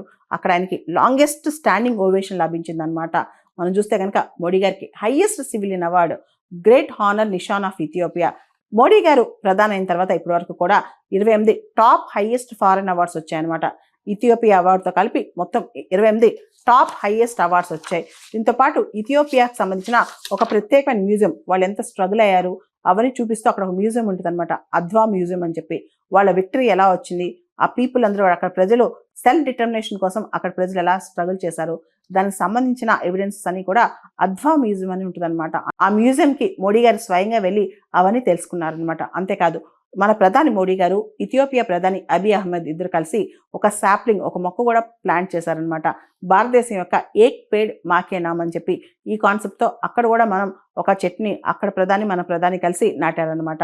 వీటన్నిటితో పాటు భారతదేశానికి మంచి గుడ్ విల్ ఉంది ఆఫ్రికాలో. మనం ఎప్పుడైనా ఆఫ్రికాకి సపోర్ట్ చేసాం కానీ వాళ్ళు ఎక్స్ప్లాయిట్ చేయడానికి అస్సలు ట్రై చేయలేదన్నమాట. మనం రకరకాల ప్రోగ్రామ్స్ ద్వారా, ఉదాహరణకి ITC, Indian technical economic cooperation programme ద్వారా, రకరకాల డెవలప్మెంటల్ ఎయిడ్స్ ద్వారా ఆఫ్రికాకి మనం బాగా సపోర్ట్ చేస్తాం అనమాట. అయితే ఇండియా ఇథియోపియా ట్రేడ్ మాత్రం చాలా తక్కువ ఉంది, కేవలం $550 మిలియన్ మాత్రమే ఉందన్నమాట. దానికి సంబంధించి కూడా ఇప్పుడు ఇండియా ఇథియోపియా వర్క్ చేస్తున్నాయి. అండ్ ఇండియన్ డయాస్పొరా, ఎవరైతే ప్రవాస భారతీయులు ఇథియోపియాలో దాదాపు 2500 మంది ఉన్నారనమాట. అండ్ ఇథియోపియాకి వచ్చే FDI, ఫారిన్ డైరెక్ట్ ఇన్వెస్ట్మెంట్లో ఇండియాదే టాప్ అనమాట, దాదాపు $5 బిలియన్. అమెరికా అధ్యక్షుడు డొనాల్డ్ ట్రంప్ వెనిజులాలో ఉన్న ప్రస్తుత ప్రభుత్వం ఏదైతే ఉందో నికోలస్ మదురో ప్రభుత్వాన్ని ఫారెన్ టెర్రరిస్ట్ ఆర్గనైజేషన్గా రికగ్నైజ్ చేశారు. అంతేకాదు ఈ ప్రభుత్వం ఇప్పుడు డ్రగ్ ట్రాఫికింగ్, నార్కో టెర్రరిజంకి పాల్పడుతుందని చెప్పి డొనాల్డ్ ట్రంప్ ఆరోపించారు. ఏదైతే అమెరికన్ శాంక్షన్డ్ ఆయిల్ ట్యాంకర్స్ వెనిజులాకి వెళ్ళేవి, వెనిజులా నుంచి వచ్చేవి, వీటన్నిటిని బ్లాకేడ్ విధించేస్తున్నాం, కంప్లీట్గా నేవల్ బ్లాకేడ్ విధిస్తున్నాం అని చెప్పి డొనాల్డ్ ట్రంప్ ప్రభుత్వం ప్రకటించింది. వెనిజులన్ గవర్నమెంట్ డ్రగ్ ట్రాఫికింగ్కి పాల్పడుతుందని, డ్రగ్ కార్టెల్స్ని ప్రోత్సహిస్తుందని, డ్రగ్ కార్టెల్స్, డ్రగ్ స్మగ్లింగ్ వీటన్నిటిని కూడా వెనిజులన్ గవర్నమెంట్ విపరీతంగా సపోర్ట్ చేస్తుందని, హ్యూమన్ ట్రాఫికింగ్ కూడా పాల్పడుతుందని చెప్పి డొనాల్డ్ ట్రంప్ ఆరోపిస్తున్నారు. దీంతో వెనిజులాకి వచ్చే ఆయిల్ ట్యాంకర్స్ని, అమెరికన్ శాంక్షన్ ఆయిల్ ట్యాంకర్స్ ఏదైతే ఉన్నాయో అవన్నీ బ్లాకేడ్ విధిస్తున్నారనమాట. ఆల్రెడీ వెనిజులా అధ్యక్షుడు నికోలస్ మదురో పైన ఆయన ఎవరైనా పట్టించితే $50 మిలియన్ బౌంటీ కూడా ప్రకటించింది అమెరికా అనమాట. నికోలస్ మదురో ఎవరైతే వెనిజులా అధ్యక్షుడున్నారో ఆయన ప్రపంచంలో కల అతిపెద్ద నార్కో ట్రాఫికర్ అని కూడా అమెరికా ఆరోపించిందనమాట. ఏదైతే ఫెంటనిల్ డ్రగ్ అమెరికాలోకి ఎక్స్పోర్ట్ అవుతుందో ఇదంతా కూడా వెనిజులన్ డ్రగ్ కార్టెల్స్ వల్ల జరుగుతుందని, దానికి నికోలస్ మదురో కంప్లీట్గా సపోర్ట్ చేస్తున్నారని కూడా అమెరికా ఆరోపిస్తుంది. మనందరూ తెలుసు వెనిజులా ఆయిల్ బేస్డ్ ఎకానమీ అనమాట. సౌత్ అమెరికాలో ఆయిల్ ప్రొడ్యూసింగ్ కంట్రీ వెనిజులా మాత్రమే. 90% వెనిజులా యొక్క ఎక్స్పోర్ట్ ఇన్కమ్ మొత్తం కూడా ఆయిల్ నుంచి వస్తుంది. ఇప్పుడు ఆయిల్ కంప్లీట్గా స్టాప్ అయిపోయింది. ఆల్రెడీ వెనిజులా యొక్క ఆర్థిక వ్యవస్థ అతలాకుతలంగా ఉంది. ఈ టైంలో అమెరికా ఆంక్షలు ఏదైతే ఆయిల్ ట్యాంకర్స్ మీద ఉన్నాయో అది ఇంకా దారుణం కాబోతుంది అనమాట. ఎందుకంటే వెనిజులా ప్రజలకు ఈరోజు తినడానికే తినలేని పరిస్థితి చాలా మందికి. ఈ టైంలో ఈ ఆయిల్ ట్రేడ్ కూడా ఆపేస్తే అసలు వెనిజులా గతేంటి? వెనిజులా దేశాన్ని చాలా ఇన్స్టిట్యూషన్స్ నుంచి, గ్రూప్స్ నుంచి కూడా బ్యాన్ చేసేసారనమాట. దాంతో వెనిజులా ఇంకా కష్టాలు పాలైంది. అండ్ వీటన్నిటితో పాటు ఇప్పుడు డొనాల్డ్ ట్రంప్ వెనిజులా పైన కత్తిగట్టారు.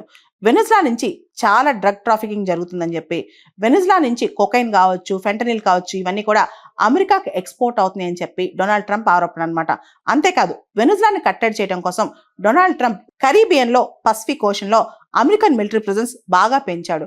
ఓన్లీ డ్రగ్స్ ని అరికట్టడానికి, డ్రగ్ బోర్డ్స్ రాకుండా చూడటానికి ఎంత మిలిటరీ ప్రెజెన్స్ డొనాల్డ్ ట్రంప్ తీసుకొచ్చాడా అని అందరూ ఆశ్చర్యపోతున్నారు. దీని వెనకాల కేవలం డ్రగ్ బోర్డ్స్ ని అరికట్టమే కాదు, డొనాల్డ్ ట్రంప్ పెద్ద పెద్ద ఆలోచనలు చేస్తున్నారు, వెనిజులాని కంప్లీట్ గా కంట్రోల్లో తీసుకోవడానికి ట్రై చేస్తున్నారని చెప్పి కూడా చాలా మంది ఆరోపిస్తున్నారు అనమాట. మనం చూస్తే ఈ సెప్టెంబర్, అక్టోబర్లోనే దాదాపు 83 మంది చనిపోయారు కరీబియన్ ప్రాంతంలో.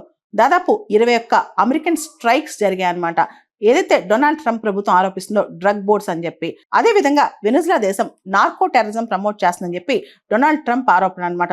దాంతో అమెరికన్ మిలిటరీ కరీబియన్ ప్రాంతంలో చాలా పెద్ద ప్రెజెన్స్ ఏర్పాటు చేసుకుంది, చాలా పెద్ద డిప్లాయ్మెంట్ చేసింది అనమాట. అమెరికా అధ్యక్షుడు డొనాల్డ్ ట్రంప్ రీసెంట్ గా వెనిజులా అధ్యక్షుడు నికోలస్ మదురోతో ఫోన్ లో మాట్లాడినట్టు తెలుస్తోంది. నువ్వు ఇప్పుడే ఇమీడియట్ గా బయటకు వెళ్ళిపోయి దేశం నుంచి, నువ్వు నీ ఫ్యామిలీ అంటే నీ భార్య పిల్లోడు అందరు బయటకు వెళ్ళిపోండి, ఇమీడియట్ గా వెళ్ళకపోతే మీరు నష్టం చూస్తారు, మీ వరకు మేము వదిలేస్తాం, మీరు వెళ్ళిపోండి అని చెప్పి డొనాల్డ్ ట్రంప్ మదురోతో చెప్పినట్టు కూడా తెలుస్తుంది అనమాట. అయితే డొనాల్డ్ ట్రంప్ కి ఏం కావాలి వెనిజులాలో? రెజిమ్ చేంజ్ కావాలా, లేదా వ్యూహాత్మకంగా వెనిజులాలో ఆయిల్ రిజర్వ్స్ ఇంకా కావాలా? కేవలం డ్రగ్స్ విషయంలో ఏదైతే ఫెంటనిల్, కొకైన్ ఉందో ఈ విషయంలోనే డొనాల్డ్ ట్రంప్ కోపంగా ఉన్నారా, లేదా వెనిజులన్ క్రిమినల్ గ్యాంగ్స్ అన్ని అమెరికాలో ఆపరేట్ అవుతుందని చెప్పి ఆయన కోపం వచ్చిందా? ముఖ్యంగా ట్రెన్ దే అరగువా ఏదైతే వెనిజులన్ క్రిమినల్ గ్యాంగ్ ఉందో అమెరికాలో చాలా ఇల్లీగల్ యాక్టివిటీస్ చేస్తుందని డొనాల్డ్ ట్రంప్ ఆరోపణ అనమాట. అంతేకాదు చాలా మంది వెనిజులన్ రెఫ్యూజీస్ అమెరికాకు వచ్చారని చెప్పి కూడా ఆయన చెప్తున్నారు. దాంతోపాటు వెనిజులా యొక్క ఎయిర్ స్పేస్ ని ఇప్పుడు ఏ కంట్రీ యూజ్ చేసుకోవట్లేదు సెక్యూరిటీ కారణాల దృష్ట్యా. దీనివల్ల ఆల్రెడీ ఆర్థికంగా చితికిపోయిన వెనిజులా ఇప్పుడు ఇంకా కష్టాలు పాలవుతుంది. అయితే వెనిజులన్ ప్రెసిడెంట్ నికోలస్ మదురో మాత్రం తాను దేశాన్ని వదిలి వెళ్ళని చెప్పి గట్టిగానే కూర్చున్నారు. అంతేకాదు ఒకవేళ వదిలి వెళ్లాల్సి వస్తే గ్లోబల్ ఆమ్నెస్టీ, వరల్డ్ వైడ్ గా తను ఎక్కడికి వెళ్ళినా తనకి ఎటువంటి ప్రాసిక్యూషన్ జరగకూడదని ఆయన కోరుకుంటున్నారు. అంతేకాదు ఒకవేళ కనుక ట్రాన్సిషనల్ గవర్నమెంట్, కొత్త గవర్నమెంట్ ఏర్పడితే వాళ్ళు తన వ్యక్తులు, తన అనుచరులే ఉండాలని కూడా అంటున్నారు అనమాట. వీటన్నిటితో పాటు వెనిజులా అధ్యక్షుడు నికోలస్ మదురో మరో కోరిక కూడా కోరారనమాట. తనపైన, తన అనుచరుల పైన వేసిన శాంక్షన్స్ అన్ని కూడా అమెరికా ఇతర దేశాలు వేసిన శాంక్షన్స్ ఎత్తేయాలని కూడా కోరారనమాట. అండ్ పొలిటికల్ కంట్రోల్, రాజకీయపరమైన కంట్రోల్ కావాలంటే వెనిజులా పైన వదులుకుంటాను కానీ వెనిజులా ఆర్మ్డ్ ఫోర్సెస్ పైన తాను కంట్రోల్ వదులుకోనని చెప్పి కూడా నికోలస్ మదురో స్పష్టం చేశారనమాట.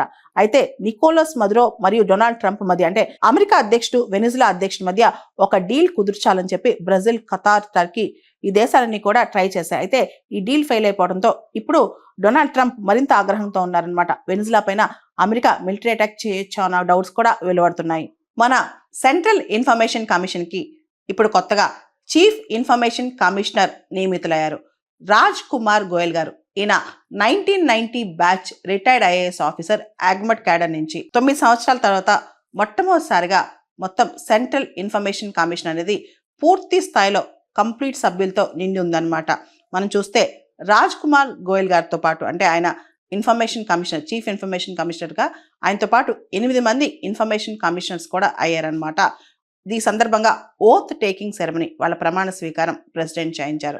రీసెంట్ గా మనం చూస్తే ప్రెసిడెంట్ రాజ్ కుమార్ గోయల్ గారిని చీఫ్ ఇన్ఫర్మేషన్ కమిషనర్ గా మరియు 8 మందిని ఇన్ఫర్మేషన్ కమిషనర్స్ గా సెంట్రల్ ఇన్ఫర్మేషన్ కమిషన్ లో అపాయింట్ చేశారు.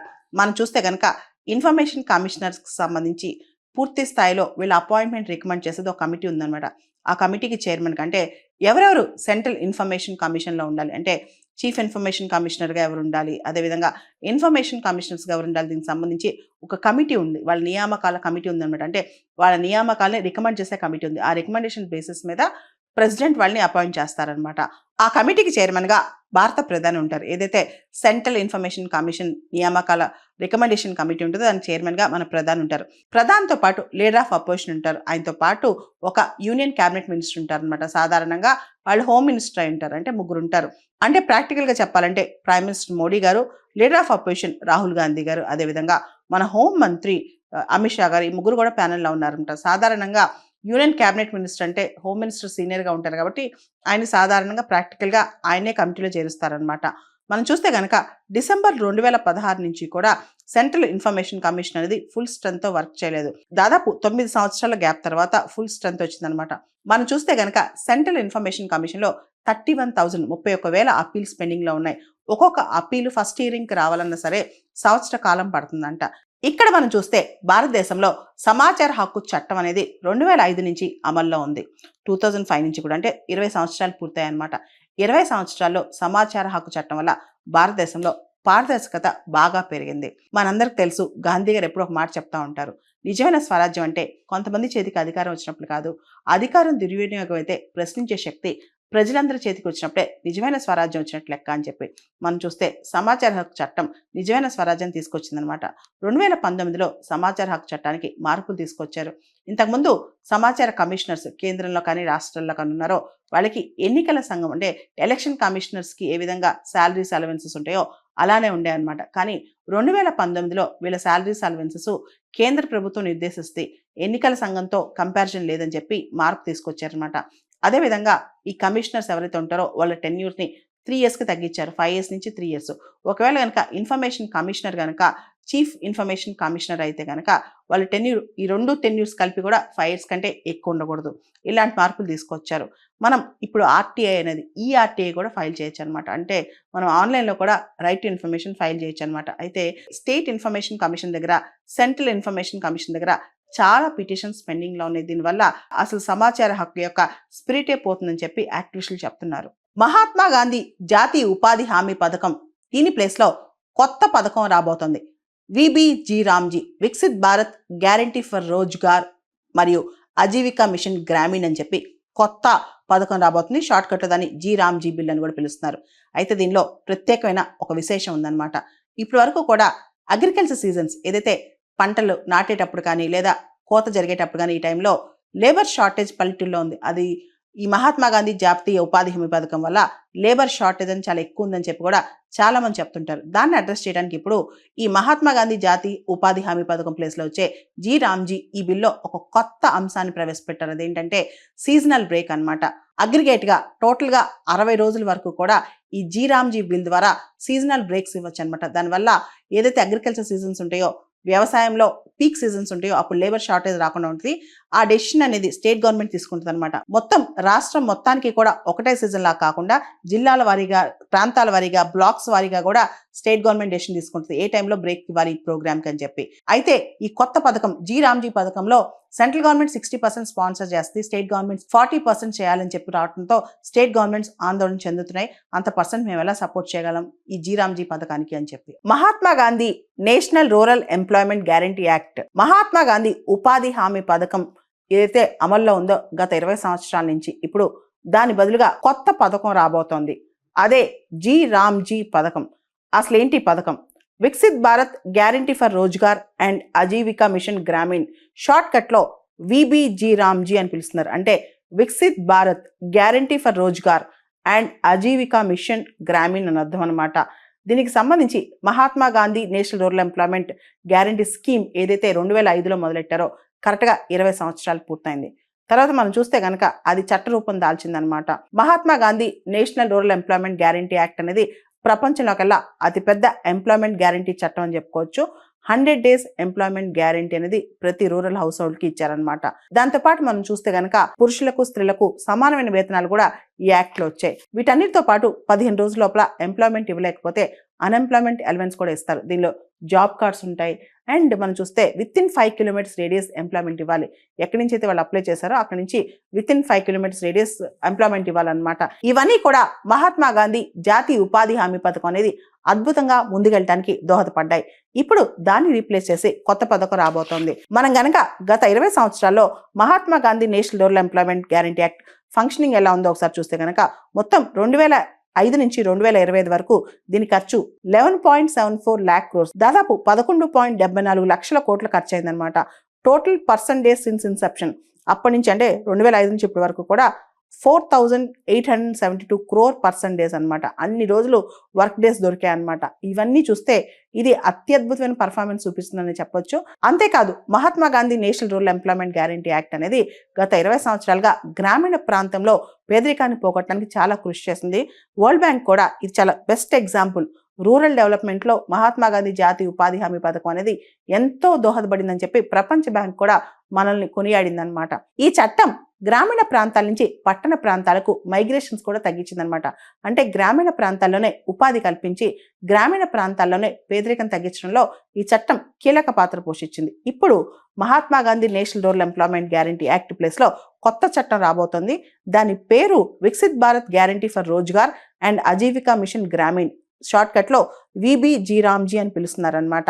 ఇప్పటి వరకు కూడా సంవత్సరానికి 100 రోజులు గ్రామీణ ప్రాంతాల్లో గ్యారంటీడ్ వర్క్ అనమాట. మనందరికి తెలుసు ఎంజీ నరేగా లాస్ట్ 2 decades గా ఒక పెద్ద గేమ్ చేంజర్ అని. ఇప్పుడు 100 days నుంచి 125 days పెంచారు రాబోయే కొత్త బిల్లో. దాంతోపాటు విత్ ఇన్ 15 days పేమెంట్ అయిపోద్ది అనమాట. వర్క్ జరిగిన 15 రోజుల లోపల, అంటే వారం నుంచి 15 రోజుల లోపల ఖచ్చితంగా పేమెంట్ జరగాలి.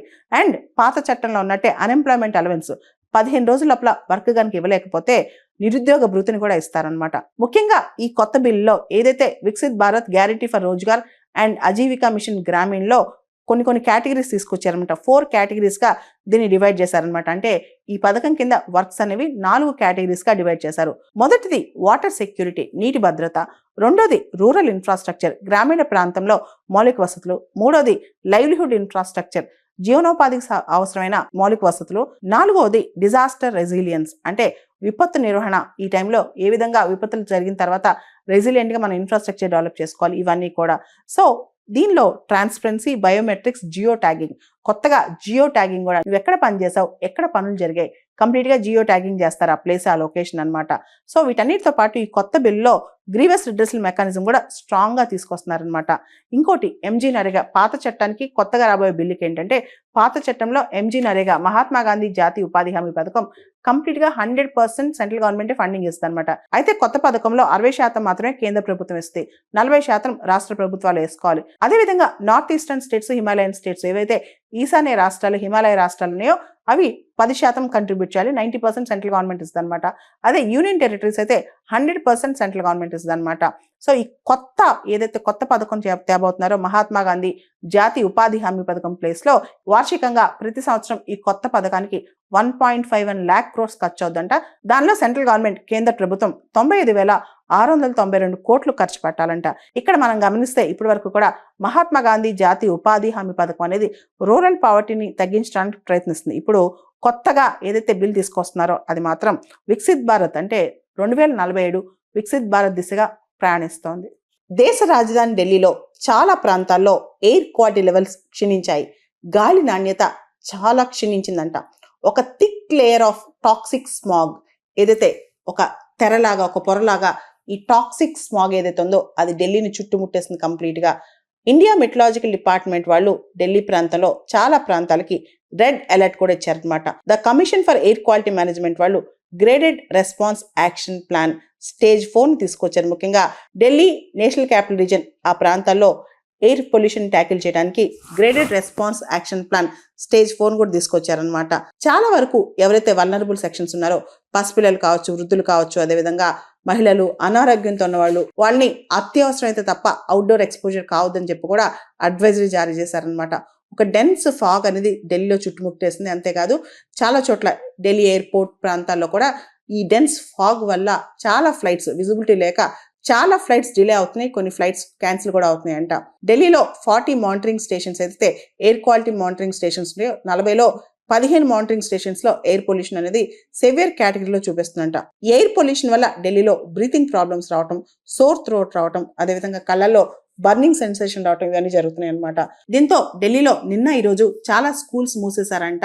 ఎయిర్ పొల్యూషన్ వల్ల చిన్నపిల్లలు ఇబ్బంది పడతారని. ఏదైతే WHO రికమెండెడ్ స్టాండర్డ్స్ ఉన్నాయో ఎయిర్ పొల్యూషన్, దానికంటే కొన్ని ప్రాంతాల్లో ఢిల్లీలో 25 times ఎక్కువగా ఎయిర్ పొల్యూషన్ ఉందంట. ఓల్డ్ డీజిల్ వెహికల్స్ ని ఆపేశారు. అంతేకాదు ఢిల్లీలో కన్స్ట్రక్షన్ యాక్టివిటీస్, ఏదైతే రోడ్ కన్స్ట్రక్షన్ కానీ, రకరకాల కన్స్ట్రక్షన్ యాక్టివిటీస్ కానీ, ఇవన్నీ ఆపారు. ఢిల్లీలో పొల్యూషన్ కంట్రోల్ అథారిటీస్ హోటల్స్ మీద కూడా రిస్ట్రిక్షన్ పెట్టారు. ఏదైతే బార్బెక్యూ ఐటమ్స్ ఉంటాయో, నిప్పుల మీద కాలుస్తారో, దానివల్ల పొగ వస్తుంది కాబట్టి అది ఇంకా ఈ స్మాగ్ కి, పొల్యూషన్ కి కంట్రిబ్యూట్ చేస్తుంది కాబట్టి బార్బెక్యూ ఐటమ్స్, ఈ పొగతో చేసే ఐటమ్స్, నిప్పులతో కాల్చే ఐటమ్స్ కూడా కొంతవరకు బ్యాన్ చేశారు ఢిల్లీలో కొన్ని ప్రాంతాల్లో అయితే దాదాపు ఎయిర్ క్వాలిటీ ఇండెక్స్ 441, 440 ఇలా చూపిస్తుంది అనమాట. సో చాలా వెహికల్స్, ఏదైతే పాత వెహికల్స్ ఉన్నాయో వాటికి అసలు ఫ్యూయల్ ఇవ్వట్లేదు. చాలా వెహికల్స్ ఢిల్లీలో pollution under control PUC certificate లేదే పెట్రోల్ స్టేషన్స్ లో పెట్రోల్ కూడా పోయట్లేదంట. అటువంటి పరిస్థితి. ఏవైతే ఢిల్లీ బయట నుంచి, అవుట్ సైడ్ ఢిల్లీ నుంచి వెహికల్స్ ఢిల్లీలోకి ఎంటర్ అవుతున్నాయో అవి కూడా BS6 స్టాండర్డ్స్ ఉన్న వెహికల్స్ మాత్రమే, ఏదైతే BS6 నామ్స్ ఫాలో అయ్యారో ఆ వెహికల్స్ మాత్రమే రాణిస్తున్నారంట. ఢిల్లీలో మాత్రం ఎయిర్ పొల్యూషన్ లెవెల్స్ చాలా తీవ్ర స్థాయిలో ఉన్నాయి. ఢిల్లీలో చాలా ప్రాంతాల్లో ఎయిర్ పొల్యూషన్ లెవెల్స్ సెవియర్ స్థాయికి దాటాయి కాబట్టి ఢిల్లీలో అత్యవసరం అయితే తప్పితే బయటికి రావద్దు. ముఖ్యంగా ఎవరైతే అనారోగ్యంతో ఉన్నారో లేదా వృద్ధులు ఉన్నారో రావద్దని చెప్పి కూడా నిపుణులు చెప్తున్నారు. న్యూక్లియర్ పవర్ ప్లాంట్స్, ఏవైతే అణు విద్యుత్ ఉత్పత్తి కేంద్రాలు ఉన్నాయో వాటిలో ప్రైవేట్ కంపెనీస్ కూడా పర్మిషన్ ఇచ్చే ప్రక్రియలో భాగంగా పార్లమెంట్ శాంతి బిల్ పాస్ చేసింది. శాంతి అంటే sustainable harnessing and advancement of nuclear energy for transforming India bill అన్నమాట. లోక్సభ, రాజ్యసభ 2 సభలు కూడా ఈ బిల్ పాస్ చేశాయి. దానిలో ఏదైతే సప్లయర్స్ లైబిలిటీ క్లాజ్ ఉందో దాన్ని తీసేసి ఆపరేటర్స్ లైబిలిటీ తీసుకొచ్చారనమాట. న్యూక్లియర్ పవర్ ప్లాంట్స్ ఆపరేషన్ లో ప్రైవేట్ ప్లేయర్స్ కూడా ఇప్పుడు తలుపులు తెరుచుకున్నాయి. మోడీ గారు ఈ బిల్ పాస్ అయిన తర్వాత ఇదొక ట్రాన్స్ఫర్మేషనల్ మూవ్మెంట్ అని చెప్పి, ముఖ్యంగా safely pouring AI to green manufacturing, పూర్తి స్థాయిలో క్లీన్ ఎనర్జీ దిశగా మనం అడుగులు వేస్తున్నామని చెప్పి కూడా ఆయన చెప్పుకొచ్చారనమాట. మనకు తెలుసు ఇప్పటి వరకు కూడా ఈ న్యూక్లియర్ పవర్ ప్లాంట్స్ లో పబ్లిక్ సెక్టర్ కంపెనీస్ ఉన్నాయి. ఇప్పటి నుంచి కూడా private sector companies nuclear power plants operate చేయొచ్చు. ఇప్పటి వరకు కూడా మన దేశానికి అవసరమైన ఎలక్ట్రిసిటీలో 75% ఫాసిల్ ఫ్యూయల్స్ నుంచి వస్తుంది. మనం ఏమైతే nationally determined contributions COP summits లో ప్రామిస్ చేసామో దానికి మనం క్లీన్ ఎనర్జీ టార్గెట్స్ మీట్ అవ్వాలన్నమాట. దానికోసం ఈ శాంతి బిల్ దోహదపడుతుంది. మనందరూ తెలుసు భారతదేశంలో ఇంధన భద్రత, ఎనర్జీ సెక్యూరిటీ చాలా అవసరం. ఎక్కువగా మనం చేసుకునే ఇంపోర్ట్ బిల్స్ కూడా అంతా కూడా ఆయిల్ కోసం ఖర్చు పెట్టేవే. అయితే ఈ న్యూక్లియర్ ఎనర్జీ అనేది రిలేటివ్లీ చీపర్ అండ్ మన ఇంపోర్ట్ బిల్ కూడా తగ్గిస్తుంది అనమాట. అండ్ ఫాజిల్ ఫ్యూయల్ బర్నింగ్ కూడా తగ్గిస్తుంది. ఇండియా ఇప్పుడు న్యూక్లియర్ ఎనర్జీని బిల్డప్ చేసుకోవడానికి ట్రై చేస్తుంది అనమాట. ఆల్రెడీ మనం మొత్తం ఎలక్ట్రిసిటీ జనరేషన్లో 3% న్యూక్లియర్ ఎనర్జీ 2024-2025. అయితే 2047 కల్లా కూడా 100 GW ఆఫ్ న్యూక్లియర్ ఎనర్జీ కెపాసిటీని సాధించాలని చెప్పి భారతదేశం టార్గెట్ పెట్టుకుందనమాట. దానికి సంబంధించి ఇప్పుడు శాంతి బిల్ కూడా తీసుకొచ్చింది. అసలు ఈ శాంతి బిల్ ఎందుకు తీసుకురావాల్సిన అవసరం వచ్చిందో ఒకసారి చూద్దాం. ఇప్పటి వరకు కూడా న్యూక్లియర్ ఎనర్జీ ప్రొడక్షన్లో ప్రైవేట్ సెక్టర్ పార్టిసిపేషన్ లేదు. దానివల్ల న్యూక్లియర్ ఎనర్జీ సెక్టర్ అనేది చాలా స్లోగా గ్రో అవుతుంది. మనకి భారతదేశంలో అటామిక్ ఎనర్జీ యాక్ట్ 1962 ఉంది. అదేవిధంగా సివిల్ న్యూక్లియర్ లైబిలిటీ యాక్ట్ 2010 ఉంది. అయితే వీటిలో ఎక్కడ కూడా ప్రైవేట్ పార్టిసిపేషన్ సంబంధించలేదు. అంతా కూడా న్యూక్లియర్ ఎనర్జీ అనేది గవర్నమెంట్ కంట్రోల్లో ఉందన్నమాట. మొట్టమొదటిసారిగా ప్రైవేట్ పార్టిసిపేషన్ అలో చేస్తూ ఈ శాంతి బిల్ తీసుకొస్తున్నారు. శాంతి అంటే చెప్పాను కదా, sustainable harnessing and advancement of nuclear energy for transforming India, ఈ బిల్ తీసుకొస్తున్నారనమాట. దీంతో పాటు అంటే ప్రైవేట్ పార్టిసిపేషన్ తో పాటు small modular nuclear reactor constructions కూడా, అంటే ఇప్పుడు వరకు కూడా మనం పెద్ద పెద్ద న్యూక్లియర్ పవర్ ప్లాంట్స్ మీద ఫోకస్ చేసాం. ఈ స్మాల్ మాడ్యులర్ రియాక్టర్స్ అంటే ఈజీ టు ఆపరేట్ అనమాట. చాలా తేలిగ్గా వీటిని ఆపరేట్ చేయొచ్చు అండ్ కంపేరిటివ్ గా తక్కువ ఖర్చుతో ఆపరేట్ చేయొచ్చు అనమాట. ఇవన్నీ ఎందుకు చేస్తున్నాం అంటే 2047 కల్లా 100 GW ఆఫ్ న్యూక్లియర్ ఎనర్జీ అనేది, న్యూక్లియర్ ఎనర్జీ కెపాసిటీ అనేది మనం టార్గెట్ పెట్టుకున్నాం. అయితే న్యూక్లియర్ పవర్ ప్లాంట్స్ వీటికి సంబంధించి ప్రైవేట్ సెక్టర్ పార్టిసిపేషన్ అనేది అప్ టు 49%. అది కూడా ప్రైవేట్ సెక్టర్ పార్టిసిపేషన్ ఏదైతే ఉందో అదంతా కూడా కోర్లో కాదు, అంటే కోర్ రియాక్టర్ బిల్డింగ్ లో కాదనమాట. ఏదైతే సెన్సిటివ్ ఫ్యూయల్ సైకిల్స్ ఉంటాయో ఇవన్నీ కూడా స్టేట్ కంట్రోల్లో ఉంటాయి. ఏదైతే డెలివరీ పార్ట్ కానీ, స్పేర్ పార్ట్స్ కానీ, మిగతా సప్లై చైన్స్లో అప్పుడే ప్రైవేట్ పార్టిసిపేషన్ ఇస్తారు. ఎందుకంటే మనందరూ తెలుసు న్యూక్లియర్ రియాక్టర్స్ అనేవి, న్యూక్లియర్ ఎనర్జీ అనేది చాలా కీలకం. ఇవి దుష్ట చేతుల్లోకి వెళ్లకుండా, చెడ్డవాళ్ళ చేతిలోకి వెళ్లకుండా ఏం చేస్తారంటే ఏదైతే కోర్ రిలవెంట్ పార్ట్ ఉందో అది స్టేట్ కంట్రోల్లో ఉంటుంది అనమాట. ఏదైతే ఇర్రెలవెంట్ పార్ట్స్ ఉన్నాయో అవి ప్రైవేట్ సెక్టర్కి ఇస్తారు. ఇప్పుడు దాంతోపాటు ఆపరేటర్స్ లైబిలిటీ కూడా తీసుకొచ్చారు. ఆపరేటర్స్ లైబిలిటీ అంటే ఏంటంటే ఇన్ కేసు ఏదైనా దుర్ఘటన జరిగిందనుకోండి, ఆపరేటర్ ఎంతవరకు లైబుల్. ఉదాహరణకి 3600 మెగావాట్స్ కన్నా ఎక్కువ కెపాసిటీ ఉన్న పవర్ ప్లాంట్ ఉంటే, న్యూక్లియర్ పవర్ ప్లాంట్ దాదాపు 3000 కోట్ల వరకు లైబిలిటీ ఇచ్చారు, ఆపరేటర్ లైబిలిటీ. అదేవిధంగా 1500 నుంచి 3600 మెగావాట్స్ వరకు ఉన్న ఈ న్యూక్లియర్ పవర్ ప్లాంట్స్ కి 1500 crores వరకు లైబిలిటీ ఇచ్చారు. దాంతోపాటు 150 మెగావాట్స్ కన్నా చిన్నగా ఉన్న న్యూక్లియర్ పవర్ ప్లాంట్స్ కి ఆపరేటర్స్ లైబిలిటీ 100 crores ఇచ్చారనమాట. సో ఆపరేటర్ లైబిలిటీ అనేది యాక్చువల్ డ్యామేజ్ బేస్ చేసుకుని కాకుండా ప్లాంట్ సైజ్ బేస్ చేసుకుని ఇచ్చారు. అంతేకాదు, ఇంతకంటే ఎక్కువ డ్యామేజ్ జరిగింది అనుకోండి, అంటే 3000 కోట్ల రూపాయల కన్నా ఎక్కువ డ్యామేజ్ జరిగింది అనుకోండి, అప్పుడు government of India, central government దాన్ని బేర్ చేస్తారు అనమాట. ఆ రెస్పాన్సిబిలిటీ సెంట్రల్ గవర్నమెంట్ భరిస్తుంది అనమాట. దాంతోపాటు ఈ శాంతి బిల్ అనేది ఏదైతే తీసుకొచ్చారో, sustainable harnessing and advancement of nuclear energy for transforming India bill ఏదైతే ఉందో, డొమెస్టిక్ ఇన్వెస్ట్మెంట్స్, ప్రైవేట్ ఇన్వెస్ట్మెంట్స్ ఈ న్యూక్లియర్ ఎనర్జీ సెక్టర్లోకి తేవడానికి ప్రయత్నం అనమాట. దాంతోపాటు ఈ బిల్లో ఆపరేటర్స్ లైబిలిటీ అనే మాట వాడారు, సప్లయర్స్ లైబిలిటీ అనే మాట లేదని చెప్పి కూడా చాలా మంది అభిప్రాయపడుతున్నారు. సప్లయర్స్ లైబిలిటీ అనేది పూర్తిగా ఎత్తేసారు, కేవలం ఆపరేటర్స్ లైబిలిటీ తీసుకొచ్చారని చెప్పి చాలా మంది అంటున్నారు అనమాట. కాకపోతే భవిష్యత్ అనేది మనకు తెలుసు, India is a transforming economy, growing economy. ఖచ్చితంగా మనకి ఆయిల్ రిసోర్సెస్, ఎనర్జీ నీడ్స్ ఇవన్నీ అవసరం. ఈ టైంలో న్యూక్లియర్ ఎనర్జీ మీద మనం ఫోకస్ పెడుతున్నాం. న్యూక్లియర్ ఎనర్జీకి సంబంధించి ప్రైవేట్ సెక్టర్ పార్టిసిపేషన్ ఇన్వైట్ చేస్తున్నాం. స్మాల్ మాడ్యులర్ రియాక్టర్స్ మీద కూడా మనం ఫోకస్ పెడుతున్నాం అనమాట. ఓవరాల్ గా ఈ శాంతి బిల్ అనేది భారతదేశం యొక్క న్యూక్లియర్ పవర్ ప్లాంట్స్ కావచ్చు, న్యూక్లియర్ ఎనర్జీ, దీన్ని పూర్తిగా ట్రాన్స్ఫార్మ్ చేసి ప్రైవేట్ సెక్టర్ పార్టిసిపేషన్ కూడా అలౌ చేస్తుంది. అసలు ఈ బిల్లుకి శాంతి అని పేరు ఎందుకు పెట్టారు, శాంతి అనే యాక్రోనిమ్ ఎందుకు తీసుకొచ్చారు? మనందరూ తెలుసు, న్యూక్లియర్ ఎనర్జీ అనేది శాంతియుతంగా అంటే పీస్ఫుల్ పర్పసెస్ కి వాడాలి, వినాశనానికి వాడకూడదు, డిస్ట్రాయ్ చేయడానికి వాడకూడదని సూచిస్తూ తెలివిగా దీనికి శాంతి అని పేరు పెట్టారని మనకు అర్థమవుతోంది. బంగ్లాదేశ్లో పరిస్థితులు చాలా ఉద్రిక్తంగా మారాయి. అక్కడ స్టూడెంట్ లీడర్ షరీఫ్ ఉస్మాన్ హదీ ఆయన పైన అటాక్ జరిగి ఆయన మరణించారనమాట. దీంతో ఇంకా కూడా అవామీ లీగ్ మరియు భారతదేశం పైన చాలా విమర్శలు అక్కడ వస్తున్నాయి. ప్రత్యేకంగా చెప్పుకోవాలంటే ఈ షరీఫ్ ఉస్మాన్ హదీ ఈ స్టూడెంట్ లీడర్ లాస్ట్ ఇయర్ ఏదైతే షేక్ హసీనా అప్పుడున్న ప్రధానికి వ్యతిరేకంగా అల్లర్లు పోరాటాలు జరిగాయో దానికి చాలా పోరాటాల్లో షేక్ ఉస్మాన్ హదీ ఈ నాయకుడు, విద్యార్థి నాయకుడు నాయకత్వం వహించాడనమాట. అంటే అవామీ లీగ్కి వ్యతిరేకంగా ఈయన పోరాటం జరిపాడు. అంతేకాదు షేక్ హసీనా దిగిపోయేంత వరకు కూడా ఈయన పోరాటం సాగించాడు. అయితే బంగ్లాదేశ్ ఎలక్షన్స్ త్వరలో రాబోతున్నాయి. ఎలక్షన్స్ సంబంధించి ఈయన కొన్ని ప్రయత్నాలు, ఎలక్షన్ సంబంధించిన ఆ క్యాంపెయినింగ్ లో ఉండగా ఈయన పైన అటాక్ జరిగింది.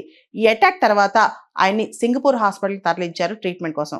కానీ ఆయన ప్రాణాలు కోల్పోయాడు. ఎప్పుడైతే ఈ విషయం తెలిసిందో బంగ్లాదేశ్ లో యువత అంతా బయటకు వచ్చిందనమాట. వచ్చి అర్లలు సృష్టించడం, వైలెన్స్ చేయటం, మైనారిటీస్ ని అటాక్ చేయటం ఇవన్నీ స్టార్ట్ చేశారనమాట. దాంతో భారతదేశం కూడా మన పౌరులు ఎవరైతే ఉన్నారో వాళ్ళందరికీ కూడా అక్కడ అడ్వైజరీ జారీ చేసింది. జాగ్రత్తగా ఉండమని, ఇళ్లలోంచి బయటికి రావద్దని, అవసరమైతే ఇండియన్ హై కమిషన్ ఆఫీస్ ని కాంటాక్ట్ చేయమని చెప్పి కూడా.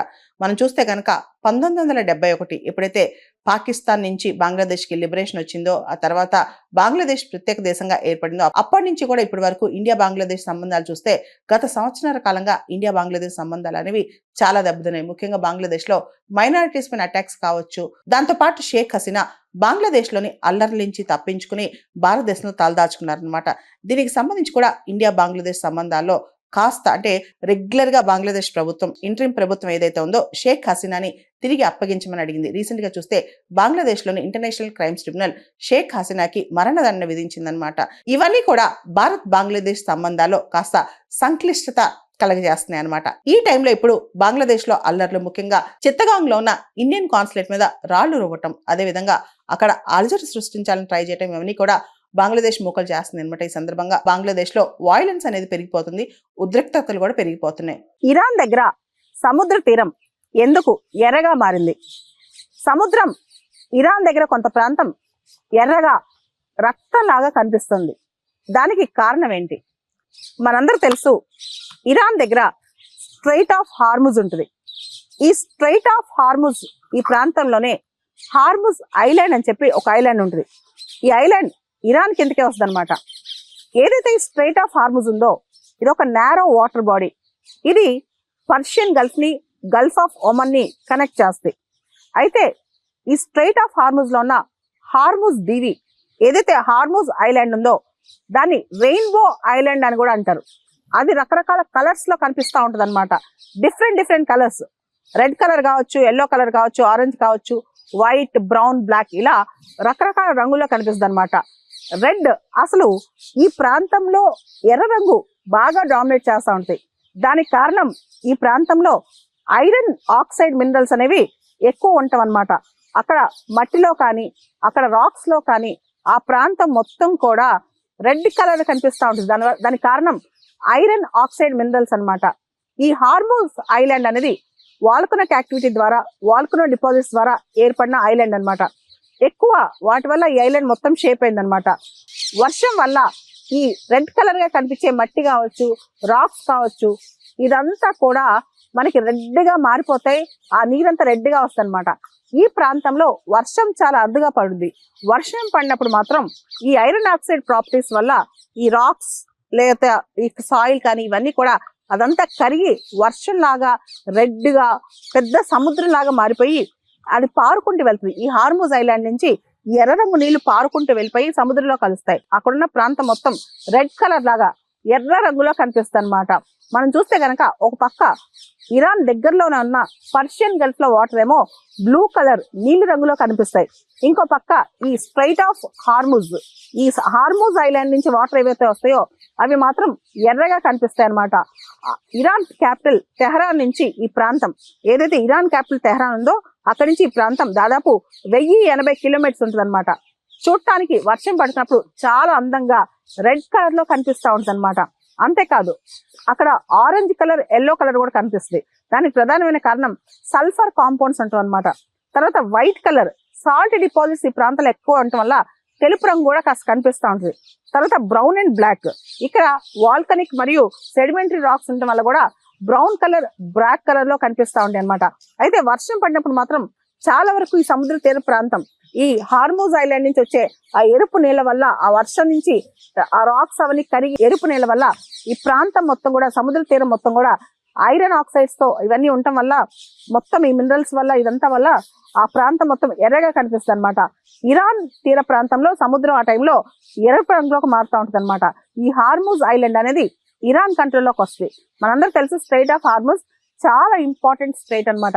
అయితే రీసెంట్ గా ఈ ట్రెండ్ బాగా కనిపిస్తుంది. ఎరుపు రంగుతో సముద్రం కనిపించడం వల్ల ఇప్పుడు చాలా మంది అసలు షాక్ గురవుతున్నారు. ఇంత ఎర్రగా ఎలా ఉంటుంది సముద్రం, ఓ పక్క నీలి కలర్లో, ఇంకో పక్క ఎరుపు రంగులో ఎలా ఉంటుందంటే, ఎరుపు రంగు అవటానికి ఇంత కనిపించడానికి కారణం ఐరన్ ఆక్సైడ్స్ అనమాట. అక్కడ ఆ ప్రాంతాల్లో రాక్స్ కావచ్చు, సాయిల్ కావచ్చు, ఇదంతా కూడా ఐరన్ ఆక్సైడ్స్ తో నిండి ఉండటం. ఇలా సముద్రం రెడ్ గా ఉండటం చూసి ఎన్విరాన్మెంటల్ ఎక్స్పర్ట్స్ అందరూ కూడా ఎవరూ కంగారు పడద్దు, ఇది ఆల్గాల్ బ్లూమ్స్ కానీ రకరకాల పొల్యూషన్ వల్ల కాదు, ఇది చాలా న్యాచురల్ ప్రాసెస్, దీనివల్ల ఎటువంటి హార్మ్ లేదని చెప్తున్నారు. ఈ హార్మోజ్ ఐలాండ్ లో ఉన్న ఈ రెడ్ కలర్ సాయిల్ రాక్స్ ఉంటాయి కదా, ఈ రెడ్ కలర్ సాయిల్ అనేది చాలా విశిష్టమైంది. దీంతోనే కాస్మెటిక్స్ కావచ్చు, రకరకాల డైస్ కావచ్చు, చాలా ఎక్స్పోర్ట్ వాల్యూ కూడా ఉంటుంది అనమాట ఈ రెడ్ కలర్ సాయిల్ కి. దీన్నే గెలాక్ అంటారు వాళ్ళ భాషలో, GELAK, గెలాక్ అని పిలుస్తారనమాట. భారత ప్రధాని మోడీ గారు 3 నేషన్ టూర్ లో భాగంగా లాస్ట్ ఒమన్కి వెళ్లారు. ఒమన్ లో ఆయనకి ఘనమైన స్వాగతం లభించింది. అంతేకాదు ఒమన్ లోని హైయెస్ట్ కంట్రీస్ నేషనల్ హానర్ ఏదైతే ఉందో, first class of the order of Oman award Modi గారికి ఇచ్చారు. ఈ అవార్డుతో విదేశాల్లో టాప్ మోస్ట్ అవార్డ్స్, ఆయా దేశాల్లో టాప్ అవార్డ్స్ చూస్తే కనుక 29 అవార్డ్స్ మోడీ గారికి వచ్చాయన్నమాట. మనం గల్ఫ్ కోఆపరేషన్ కౌన్సిల్లో చూసుకుంటే కనుక మొత్తం 6 దేశాల్లో, అది Saudi Arabia, UAE, Bahrain, Oman, ఈ దేశాలన్నీ చూస్తే కనుక ఎక్సెప్ట్ ఖతార్, మిగతా దేశాలన్నీ కూడా హైయెస్ట్ సివిలియన్ అవార్డ్ మోడీ గారికి ఇచ్చి సత్కరించాయి. అంతేకాదు చాలా ముస్లిం దేశాలు, అరబ్ దేశాలు మోడీ గారికి హైయెస్ట్ అవార్డ్స్ ఇచ్చాయన్నమాట. ముఖ్యంగా ఒమన్ దేశం ఇచ్చిన ఆర్డర్ ఆఫ్ ఒమన్ అవార్డు ఏదైతే ఉందో, అది ఇంతకుముందు queen Elizabeth, Nelson Mandela, queen Maxim, emperor Akihito మరియు కింగ్ అబ్దుల్లా ఆఫ్ జోర్డాన్, వీళ్ళ సరసన ఇప్పుడు మోడీ గారు నించున్నారు. అంటే అంత ప్రెస్టీజియస్ అవార్డు మోడీ గారికి వచ్చిందనమాట. దాంతోపాటు ఒమన్తో మనం సెపా సైన్ చేసుకున్నాం. అంటే ఇది ఒక ఫ్రీ ట్రేడ్ అగ్రిమెంట్ అనమాట. సాధారణంగా ఒమన్ దేశం ఎక్కువగా అగ్రిమెంట్లు సైన్ చేసుకుంది, ముఖ్యంగా ట్రేడ్కి సంబంధించి. అలాంటిది అమెరికాతో 2009లో చేసుకుంది, ఇప్పుడు ఇండియాతో. అంతే గత 2-3 డికేడ్స్లో చూసుకుంటే కనుక ఒమన్ అతి కొద్ది దేశాలతో మాత్రమే ఇలాంటి ఫ్రీ ట్రేడ్ అగ్రిమెంట్ సైన్ చేసుకుంది. ఇప్పుడు ఇండియా, ఒమన్ సెపా సైన్ చేసుకున్నారనమాట. మోడీ గారు తనకిచ్చిన అవార్డు ఏదైతే ఉందో, order of Oman first class award, దాన్ని ఎవరైతే సీ ఫేరర్స్, ఇంతకుముందు నావికులు ఎవరైతే ఇండియాకి మిడిల్ ఈస్ట్కి మధ్య చాలా వరకు బిజినెస్ చేస్తారో, చాలా వరకు ఆ 2 దేశాల కల్చరల్ ఎక్స్చేంజెస్లో పాటుపడ్డారో వాళ్ళకి అవార్డు అంకితం చేశారనమాట. ఒమన్ యొక్క సుల్తాన్ హైతమ్ బిన్ తారిక్ వాళ్ళ యొక్క ఆల్ బరాకా ప్యాలెస్ మస్కట్లో ఏదైతే ఉందో, అక్కడికి మోడీ గారిని ఆహ్వానించి అక్కడ చర్చలు జరిపారనమాట. మనం చూస్తే కనుక ఇండియా ఒమన్ మధ్య వాణిజ్యం దాదాపు $10 బిలియన్ ఉంది. అంతేకాదు దాదాపు 6 నుంచి 7 లక్షల మంది ఇండియన్స్ ఒమన్లో ఉన్నారు. ఇండియన్ డయాస్పోరా ఒమన్లో చాలా వరకు స్థిరపడి ఉన్నారనమాట. ఈ సెపా వల్ల మరికొన్ని జాబ్స్ క్రియేషన్ కావచ్చు, బెటర్ మార్కెట్ యాక్సెస్ కావచ్చు, బిజినెసెస్ పెరగటం కావచ్చు, సప్లై చైన్స్లో ఇండియా ఒమన్ కోఆపరేషన్ కావచ్చు, దాంతోపాటు ఇండియా ఒమన్ మధ్య ఎకనామిక్ ఆపర్చునిటీస్ పెంచుకోవడం కావచ్చు, ఇవన్నీ కూడా తోడ్పడతాయి. మోడీ గారు జోర్డాన్, ఇథియోపియా, ఒమన్ ఈ 3 దేశాలకి విజిట్ చేసి వచ్చారనమాట. ఇథియోపియా మరియు ఒమన్ ఈ 2 దేశాలు కూడా మోడీ గారికి హైయెస్ట్ అవార్డ్స్ ఇచ్చాయి. మనం చూస్తే కనుక ఈ అవార్డ్స్ అన్ని కలిపి మోడీ గారికి మొత్తం 29, గత 11 సంవత్సరాల్లో మోడీ గారికి 29 ఇంటర్నేషనల్ అవార్డ్స్ వచ్చాయి. Namibia, Brazil, Trinidad and Tobago, Ghana, Cyprus, Sri Lanka, Mauritius, Barbados, Kuwait, Dominica, Guyana, Nigeria, Russia, Greece, France, Egypt, Fiji, Papua New Guinea, Bhutan, Bahrain, Maldives, UAE, United Nations, Palestine, Afghanistan, Saudi Arabia, Ethiopia, Republic of Palau, Oman, ఇలా 29 దేశాలు మోడీ గారికి highest civilian awards ఇచ్చి సత్కరించాయి. ఈ రోజు తెల్లవారుజామున అస్సాం గౌహతి దగ్గర ఒక train accident అయింది. గుంపుగా 100 ఎలిఫెంట్స్ ఆ ట్రైన్ ట్రాక్ లోంచి వెళ్తున్నాయి, ఆ ట్రాక్ మీద నుంచి. దాంతో ట్రైన్ అర్ధరాత్రి పూట, ముఖ్యంగా ఫాగ్, విపరీతమైన మంచు ఉందంట, ఏం కనిపించలేదు. ఎమర్జెన్సీ బ్రేక్ వేసినా సరే ఆ గుంపులో 7 ఎలిఫెంట్స్ చనిపోయాయి. దానిలో 3 అడల్ట్ ఎలిఫెంట్స్ పెద్దవి, 4 చిన్న కాఫ్స్ కూడా ఉన్నాయంట. దానిలో ఒక కాఫ్ ఇంజ్యూర్ అయింది. అది ట్రైన్ రాజధాని ఎక్స్ప్రెస్ గౌహతి నుంచి 126 కిలోమీటర్స్ అవేలో ఈ యాక్సిడెంట్ జరిగిందనమాట. ఆ ట్రైన్లో దాదాపు 650 మంది ప్యాసింజర్స్ ఉన్నారు. బోగీలు విడిపోయాయంట కానీ ప్యాసింజర్స్ సేఫ్. అయితే ఎలిఫెంట్స్ ట్రెడిషనల్గా తన మైగ్రేటరీ రూట్ కాకుండా డిఫరెంట్ రూట్లో వచ్చాయంట. మామూలుగా ఎలిఫెంట్ కారిడార్, ఎలిఫెంట్ రూట్స్ ఉంటాయి కదా, ఆ రూట్ కాకుండా ఈసారి హ్యూమన్ రూట్స్లో ఆ 100 ఎలిఫెంట్స్ వచ్చాయంట. దాంతో అక్కడ ఎలిఫెంట్స్ వస్తాయని చెప్పి కూడా గ్రహించలేకపోయారు. గత 5 సంవత్సరాలు చూస్తే కనుక కొలిజన్స్ వల్ల, ఇలా ట్రైన్తో కొలిజన్స్ వల్లే దాదాపు 79 ఎలిఫెంట్స్ చనిపోయాయి భారతదేశంలో. గత 10 సంవత్సరాలు చూస్తే ఈ ట్రైన్ యాక్సిడెంట్స్ వల్ల దాదాపు భారతదేశంలో 200 ఏనుగులు చనిపోయాయి అనమాట. ఎలక్ట్రోక్యూషన్ తర్వాత, అంటే ఎలక్ట్రిక్ షాక్ తర్వాత సెకండ్ బిగ్గెస్ట్ అన్యాచురల్ డెత్. అంటే సహజంగా ఎలిఫెంట్స్ చనిపోతుంటే అన్యాచురల్ గా చూస్తే కనుక ఎలక్ట్రోక్యూషన్ తర్వాత ట్రైన్ యాక్సిడెంట్సే అతిపెద్ద రీజన్ అన్నమాట. ఈ ట్రైన్ ట్రాక్స్ అనేవి మనం చూస్తే కనుక ఏదైతే లాంగ్ డిస్టెన్స్ రూట్స్ ఉన్నాయో అవన్నీ కూడా ఫారెస్ట్ ఏరియాస్ నుంచి వెళ్తాయి కాబట్టి చాలా కష్టమైన ప్రాసెస్ అనమాట. మ్యాన్ ఎనిమల్ కాన్ఫ్లిక్ట్ అనేది మనం రెగ్యులర్గా చూస్తున్నాం. ఈ టైంలో కనుక ఫెన్సింగ్ కానీ, rail over passes, under pass చేస్తే కానీ చాలా వరకు మనం ఎలిఫెంట్స్ ని కాపాడొచ్చు అనమాట. వీటన్నిటితో పాటు real time coordination, forest department కి, రైల్వేస్ కి కూడా రియల్ టైం కోఆర్డినేషన్ అవసరం అనమాట. తమిళనాడు రీసెంట్ గా ఈఐ ప్రాజెక్ట్ అని ఒక కొత్త ప్రాజెక్ట్ చేసింది. అంటే ఎలిఫెంట్స్, ఏనుగులు ఎక్కువగా సంచరించే రీజియన్స్ ఏవైతే ఉన్నాయో అక్కడ రైల్వే ట్రాక్స్ చుట్టూ కెమెరాస్ పెడతారనమాట. దానిలో ఆర్టిఫిషియల్ ఇంటెలిజెన్స్, థర్మల్ ఇమేజింగ్, ఈ టెక్నాలజీ అంతా వాడి ఎలిఫెంట్ మూవ్మెంట్స్ అన్ని కూడా కనిపెడతా ఉంటారనమాట. ఇవన్నీ కూడా మనం ప్రత్యేకంగా, ముఖ్యంగా మ్యాన్ ఎలిఫెంట్ కాన్ఫ్లిక్ట్, ఈ రైల్ ట్రాక్స్ లో మీద ఎలిఫెంట్స్ గుంపులు గుంపులుగా వచ్చేవి చనిపోకుండా ఇలాంటివన్నీ చేయాలి. ఇక్కడ చూస్తే కనుక ఏపీలో కూడా మనం చూస్తే రీసెంట్ గా మ్యాన్ ఎలిఫెంట్ కాన్ఫ్లిక్ట్ ని తగ్గించడానికి ఏపీ గవర్నమెంట్ హనుమాన్ అనే ప్రాజెక్ట్ కూడా స్టార్ట్ చేసిందనమాట. ఈ చిత్తూరు జిల్లా పలమనేర ప్రాంతంలో 20 ఎకరాల్లో హనుమాన్ అనే ప్రాజెక్ట్ స్టార్ట్ చేసింది. అక్కడ కుంకి ఎలిఫెంట్స్ కి ట్రైనింగ్ ఇస్తారు. మనకు తెలుసు, గత సంవత్సరం మన AP deputy CM Pawan Kalyan గారు కుంకి ఎలిఫెంట్స్ ని కర్ణాటక నుంచి తీసుకొచ్చారు. 6 ఎలిఫెంట్స్ మనం కర్ణాటక నుంచి తెచ్చుకుంటున్నాం అనమాట, కుంకి ఎలిఫెంట్స్. అసలు కుంకి ఎలిఫెంట్స్ కి వైల్డ్ ఎలిఫెంట్స్ కి తేడా ఏంటి? కుంకి ఎలిఫెంట్స్ కూడా ఏనుగులే. వాటిని ప్రాపర్ గా ట్రైన్ చేసి వాటికి స్పెషలైజ్డ్ టాస్క్ ఇస్తారు. ముఖ్యంగా వైల్డ్ ఎలిఫెంట్స్ ని కామ్ డౌన్ చేయడానికి, వైల్డ్ ఎలిఫెంట్స్ ని గైడ్ చేయడానికి, లేదా వాటిని క్యాప్చర్ చేయడానికి, అవసరమైతే వాటిని భయపెట్టడానికి కుంకి ఎలిఫెంట్స్ వాడతారనమాట. ఆంధ్రప్రదేశ్లో కూడా మనం చూస్తే చాలా సందర్భాల్లో మ్యాన్ ఎలిఫెంట్ కాన్ఫ్లిక్ట్ లో ఏనుగులు వచ్చి మనుషులపైన దాడి చేయడం, పంటలపైన దాడి చేయడం ఇలా జరుగుతుంటాయి. ఇప్పుడు అలాంటి టైంలో కుంకి ఎలిఫెంట్స్ వదులుతారనమాట. అందుకనే మనం ప్రత్యేకంగా ఏపీలో హనుమాన్ అని చెప్పి ఒక ప్రాజెక్ట్ చేస్తున్నాం. అదే కుంకి ఎలిఫెంట్ ట్రైనింగ్ ఫెసిలిటీ అనమాట. రీసెంట్ గా నార్త్ ఈస్ట్ ఫ్రాంటియర్ రైల్వేస్ వాళ్ళు ఒక ఇన్నోవేటివ్ టెక్నిక్ తీసుకొచ్చారు. అదే ప్లాన్ బి సిస్టమ్ అనమాట. రైల్వే ట్రాక్స్ ఏవైతే ఉన్నాయో వాటికి కొన్ని సెన్సర్స్, కొన్ని లైన్స్ అమర్చి ఒక హనీ బీ లాగా, బజ్ సౌండ్ వచ్చేలాగా సౌండ్ చేస్తారనమాట. చేయటం వల్ల ఏనుగులు అక్కడ రాకుండా ఉంటాయి. సో దట్ ఏనుగులు రైల్వే ట్రాక్ ఎక్కకుండా ఉంటాయి, యాక్సిడెంట్స్ గురి కాకుండా ఉంటాయి. రీసెంట్ గా ఈ ప్లాన్ బి సిస్టమ్ ఏదైతే ఉందో దానికి నార్త్ ఈస్ట్ ఫ్రాంటియర్ రైల్వే వాళ్ళకి అవార్డు కూడా వచ్చింది. మనుషులు జంతువుల జనావాసాల్లోకి వెళ్తున్నారా, లేదా జంతువులు మనుషుల ఆవాసాల్లోకి వస్తున్నాయంటే మనమే వాటిని ఆక్యుపై చేస్తున్నాం. వాటి టెరిటరీస్ లోకి మనమే వెళ్తున్నాం. వాటి భూభాగంలోకి మనమే అడుగు పెడుతున్నాం అని చెప్పాలి. అసలు చాలా ఎనిమల్స్ టెరిటోరియల్, వాటికి చాలా పెద్ద పెద్ద అడవులు కానీ, ప్రాంతాలు కానీ కావాలి. ఉదాహరణకి ఎలిఫెంట్స్ అనుకోండి, ఏనుగులు ఒక చోట నుంచి మరో చోటకు సంచరించడానికి సుదూరమైన ప్రాంతాలు కావాలి. వాటి ఫుడ్ కానీ, నీళ్ళకి కానీ, తిరగటానికి కానీ గుంపులుగా తిరుగుతూ ఉంటాయి అన్నమాట. మనం చూస్తే కనుక రీసెంట్గా ఏపీలో కూడా మ్యాన్ ఎనిమల్ కాన్ఫ్లిక్ట్, మనిషికి జంతువులకు మధ్య సంఘర్షణ బాగా పెరిగిపోయింది. అంతెందుకు, గత సంవత్సరం మనం చూస్తే శ్రీకాళహస్తి దగ్గర అర్ధరాత్రి పూట, శివరాత్రి ముందు రోజు ఏనుగుల గుంపు మనుషుల మీద దాడి చేసి మనుషులు చనిపోయారనమాట. ఇలాంటివి ఆపాలి. ఇలాంటివి ముందే మనం పసిగట్టగలగాలి. అసలు ఒక పక్క మనుషులు హ్యాపీగా ఉండాలి, ఇంకో పక్క జంతువులు హ్యాపీగా ఉండాలి. అందరూ, అంటే సస్టైనబుల్ డెవలప్మెంట్ అంటే మొత్తం eco system బాగుండాలన్నమాట.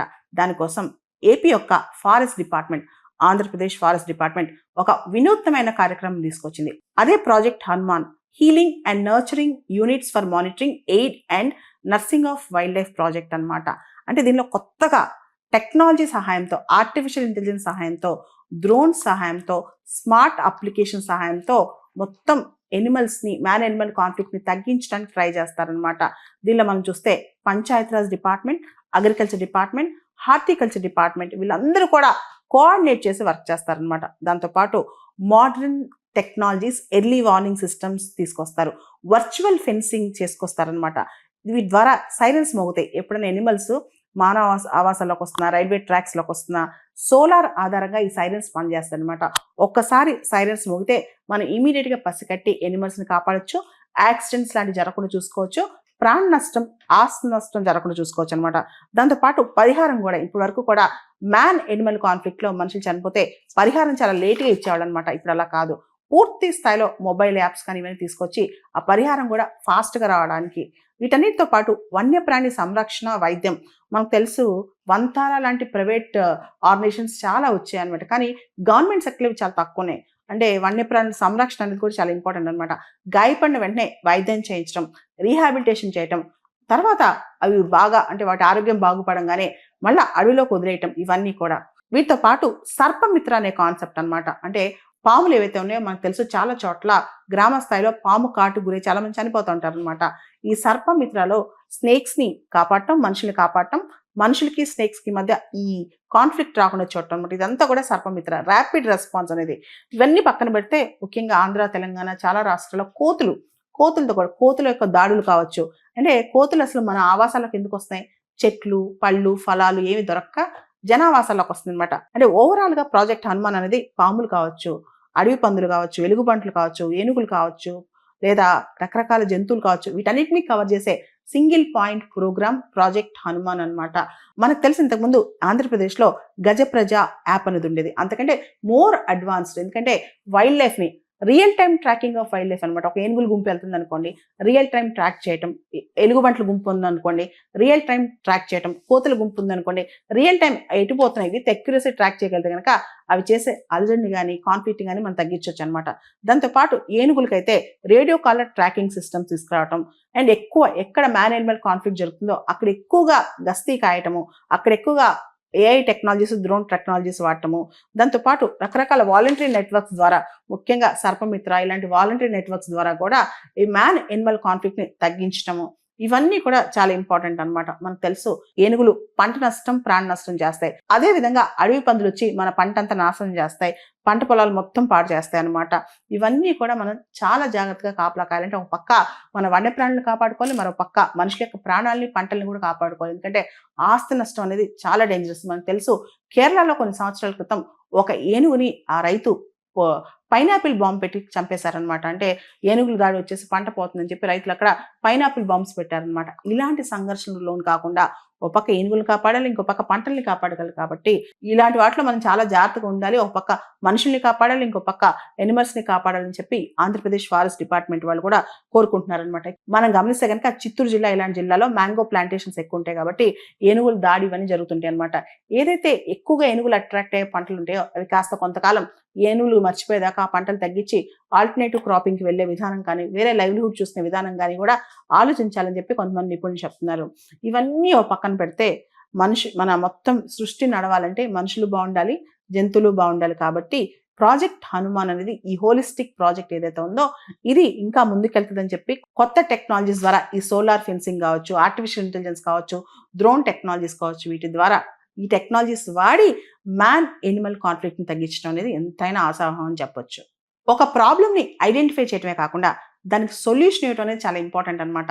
Man Animal conflict అనేది మనం విరివిగా చూస్తున్నాం, కానీ ఎన్ని రాష్ట్రాలు వాటికి సొల్యూషన్ తీసుకొచ్చాయి, ఎన్ని రాష్ట్రాలు ప్రాజెక్ట్ హనుమాన్ లాంటి ప్రాజెక్ట్ తీసుకొచ్చాయి, ఇది చాలా ఇంపార్టెంట్ అనమాట. రీసెంట్గా మనం తమిళనాడులో ఈఐ ప్రాజెక్ట్ అని చెప్పి ఇలాంటి ఒక ప్రాజెక్ట్ వచ్చింది. కానీ ప్రాజెక్ట్ హనుమాన్ అయితే మాత్రం ఓవరాల్గా కాంప్రిహెన్సివ్గా కవర్ చేస్తుంది అన్ని రకాల వన్యప్రాణుల్ని. అమెరికా ప్రభుత్వం రీసెంట్గా ఆపరేషన్ హాక్ ఐ లాంచ్ చేసింది. సిరియాలో ఏదైతే ఇస్లామిక్ స్టేట్ హైడౌట్స్ ఉంటాయో, ఇస్లామిక్ స్టేట్ యొక్క టెర్రరిస్టులు దాక్కుంటారో ఆ ప్రాంతాల్లో America operation hawk eye launch చేసింది. రీసెంట్గా అమెరికాకు చెందిన 2 సోల్జర్స్ని ఐఎస్ వాళ్ళు చంపేశారని దానికి ప్రతీకారంగా రిటాలియేటరీగా అమెరికా ఈ ఆపరేషన్ హాక్ ఐని లాంచ్ చేస్తుందన్నమాట. అమెరికా ప్రెసిడెంట్ డొనాల్డ్ ట్రంప్ ఏదైతే అమెరికన్ సోల్జర్స్ మీద అటాక్స్ జరుగుతున్నాయో సిరియాలో దాన్ని తీవ్రంగా ఖండించారనమాట. మేము దీనికి అసలు ఒప్పుకోం, ఎవరైతే టెర్రరిస్టులు దీనికి రెస్పాన్సిబుల్ అయ్యారో వాళ్ళని హతమార్చి తీరుస్తామని చెప్పి కూడా డొనాల్డ్ ట్రంప్ చెప్తున్నారనమాట. దీంతో పాటు మనం చూస్తే కనుక ఈ ఆపరేషన్ హాక్ ఐలో F-15 eagle fighter jets, A-10 thunder bolt attack aircrafts మరియు AH-64 అపాచే హెలికాప్టర్స్ ఇవన్నీ కూడా వాడారనమాట. మనందరూ తెలుసు దాదాపు 10 సంవత్సరాల క్రితం మిడిల్ ఈస్ట్లో ఈ ఐఎస్ ఇస్లామిక్ స్టేట్ అనేది అప్పట్లో బాగా స్ప్రెడ్ అయింది. చాలా వరకు ప్యారలల్ గవర్నమెంట్ ఎస్టాబ్లిష్ చేస్తుంది అనమాట. వాళ్ళకి వెపన్స్ వచ్చేసాయి, వాళ్ళకి డబ్బులు వచ్చేసాయి, వాళ్ళు ప్యారలల్ గవర్నమెంట్ ఎస్టాబ్లిష్ చేశారు. అఫీషియల్గా వాళ్ళని గవర్నమెంట్గా ఎవరు రికగ్నైజ్ చేయకపోయినా ఇన్ఫార్మల్గా ఒక స్టేట్ ఎస్టాబ్లిష్ చేసుకున్నారనమాట. ఆ స్థాయిలో ఐఎస్ ఉగ్రవాదులు అక్కడ ఎదిగారనమాట. ఆ తర్వాత ఐఎస్ ఇస్లామిక్ స్టేట్ అనేది నెమ్మదిగా డౌన్ అవుతూ వచ్చింది. సిరియాలో అమెరికా తరపున అటాక్స్ క్యారీ ఫార్వర్డ్ చేసింది సెంట్కామ్, సెంట్రల్ కమాండ్. అమెరికాకి సంబంధించి దాదాపు 11 కమాండ్స్ ఉంటాయన్నమాట. ముఖ్యంగా Middle East, South Asia, Central ఏషియాకి సంబంధించి ఈ సెంట్రల్ కమాండ్ వర్క్ చేస్తూ ఉంటుంది. ఈ మొత్తం ప్రపంచం మొత్తం కూడా ఎక్కడైతే అమెరికా వ్యతిరేక చర్యలు జరుగుతాయో, అమెరికన్స్ పైన అటాక్స్ జరుగుతాయో, అమెరికన్ సోల్జర్స్ పైన, అమెరికన్ ట్రూప్స్ పైన ఇమీడియట్గా అమెరికన్ ఫోర్సెస్ రెస్పాండ్ అవుతాయి. అమెరికా భద్రతకు కానీ, అమెరికా యొక్క పార్ట్నర్స్ అయితే ఫ్రెండ్లీ కంట్రీస్ ఉంటాయో వాటి భద్రతకు కానీ, లేదా రీజనల్ స్టెబిలిటీకి కానీ ఎవరైతే థ్రెట్ చేస్తారో, ఏ గ్రూప్స్ అయితే థ్రెట్ చేస్తాయో వాళ్ళందరినీ కూడా ఓర్చుకోబోమని చెప్పి కూడా అమెరికా డిక్లేర్ చేసింది. రీసెంట్గా లాస్ట్ 7-8 మంత్స్ నుంచి కూడా 60-70 ఆపరేషన్స్ లాంటివి చేసినట్టు, ఎటువంటి యాక్టివిటీస్ కూడా అమెరికా వ్యతిరేక చర్యలు జరగకుండా అమెరికా గస్తీ కాస్తున్నట్టు కూడా అమెరికా ప్రకటించింది. అమెరికా ఇండో పసిఫిక్ మీద ఎక్కువ ఫోకస్ చేస్తుందని, మిడిల్ ఈస్ట్లో అమెరికా యాక్టివిటీస్ తక్కువైపోయాయని చెప్పి చాలా మంది అంటుంటారు. కానీ మనం చూస్తే ఇరాన్ పైన దాడులు చేయటం, మిడిల్ ఈస్ట్లో ఎక్కువ ఇన్వాల్వ్ కావటం, రీసెంట్గా ఐఎస్ని రూపుమాపడానికి సిరియాలో ఉన్న కొన్ని ప్రాంతాలపైన అమెరికా స్ట్రైక్స్ చేయటం, ఇవన్నీ చూస్తే మిడిల్ ఈస్ట్లో కూడా అమెరికా యాక్టివ్గానే ఉందని అర్థమవుతుంది అనమాట. మనం చూస్తే రీసెంట్గా అమెరికా నేషనల్ సెక్యూరిటీ స్ట్రాటజీ కూడా రిలీజ్ చేస్తుంది. పరోక్షంగా అమెరికా మిడిల్ ఈస్ట్ మీద పట్టు వదలట్లేదు.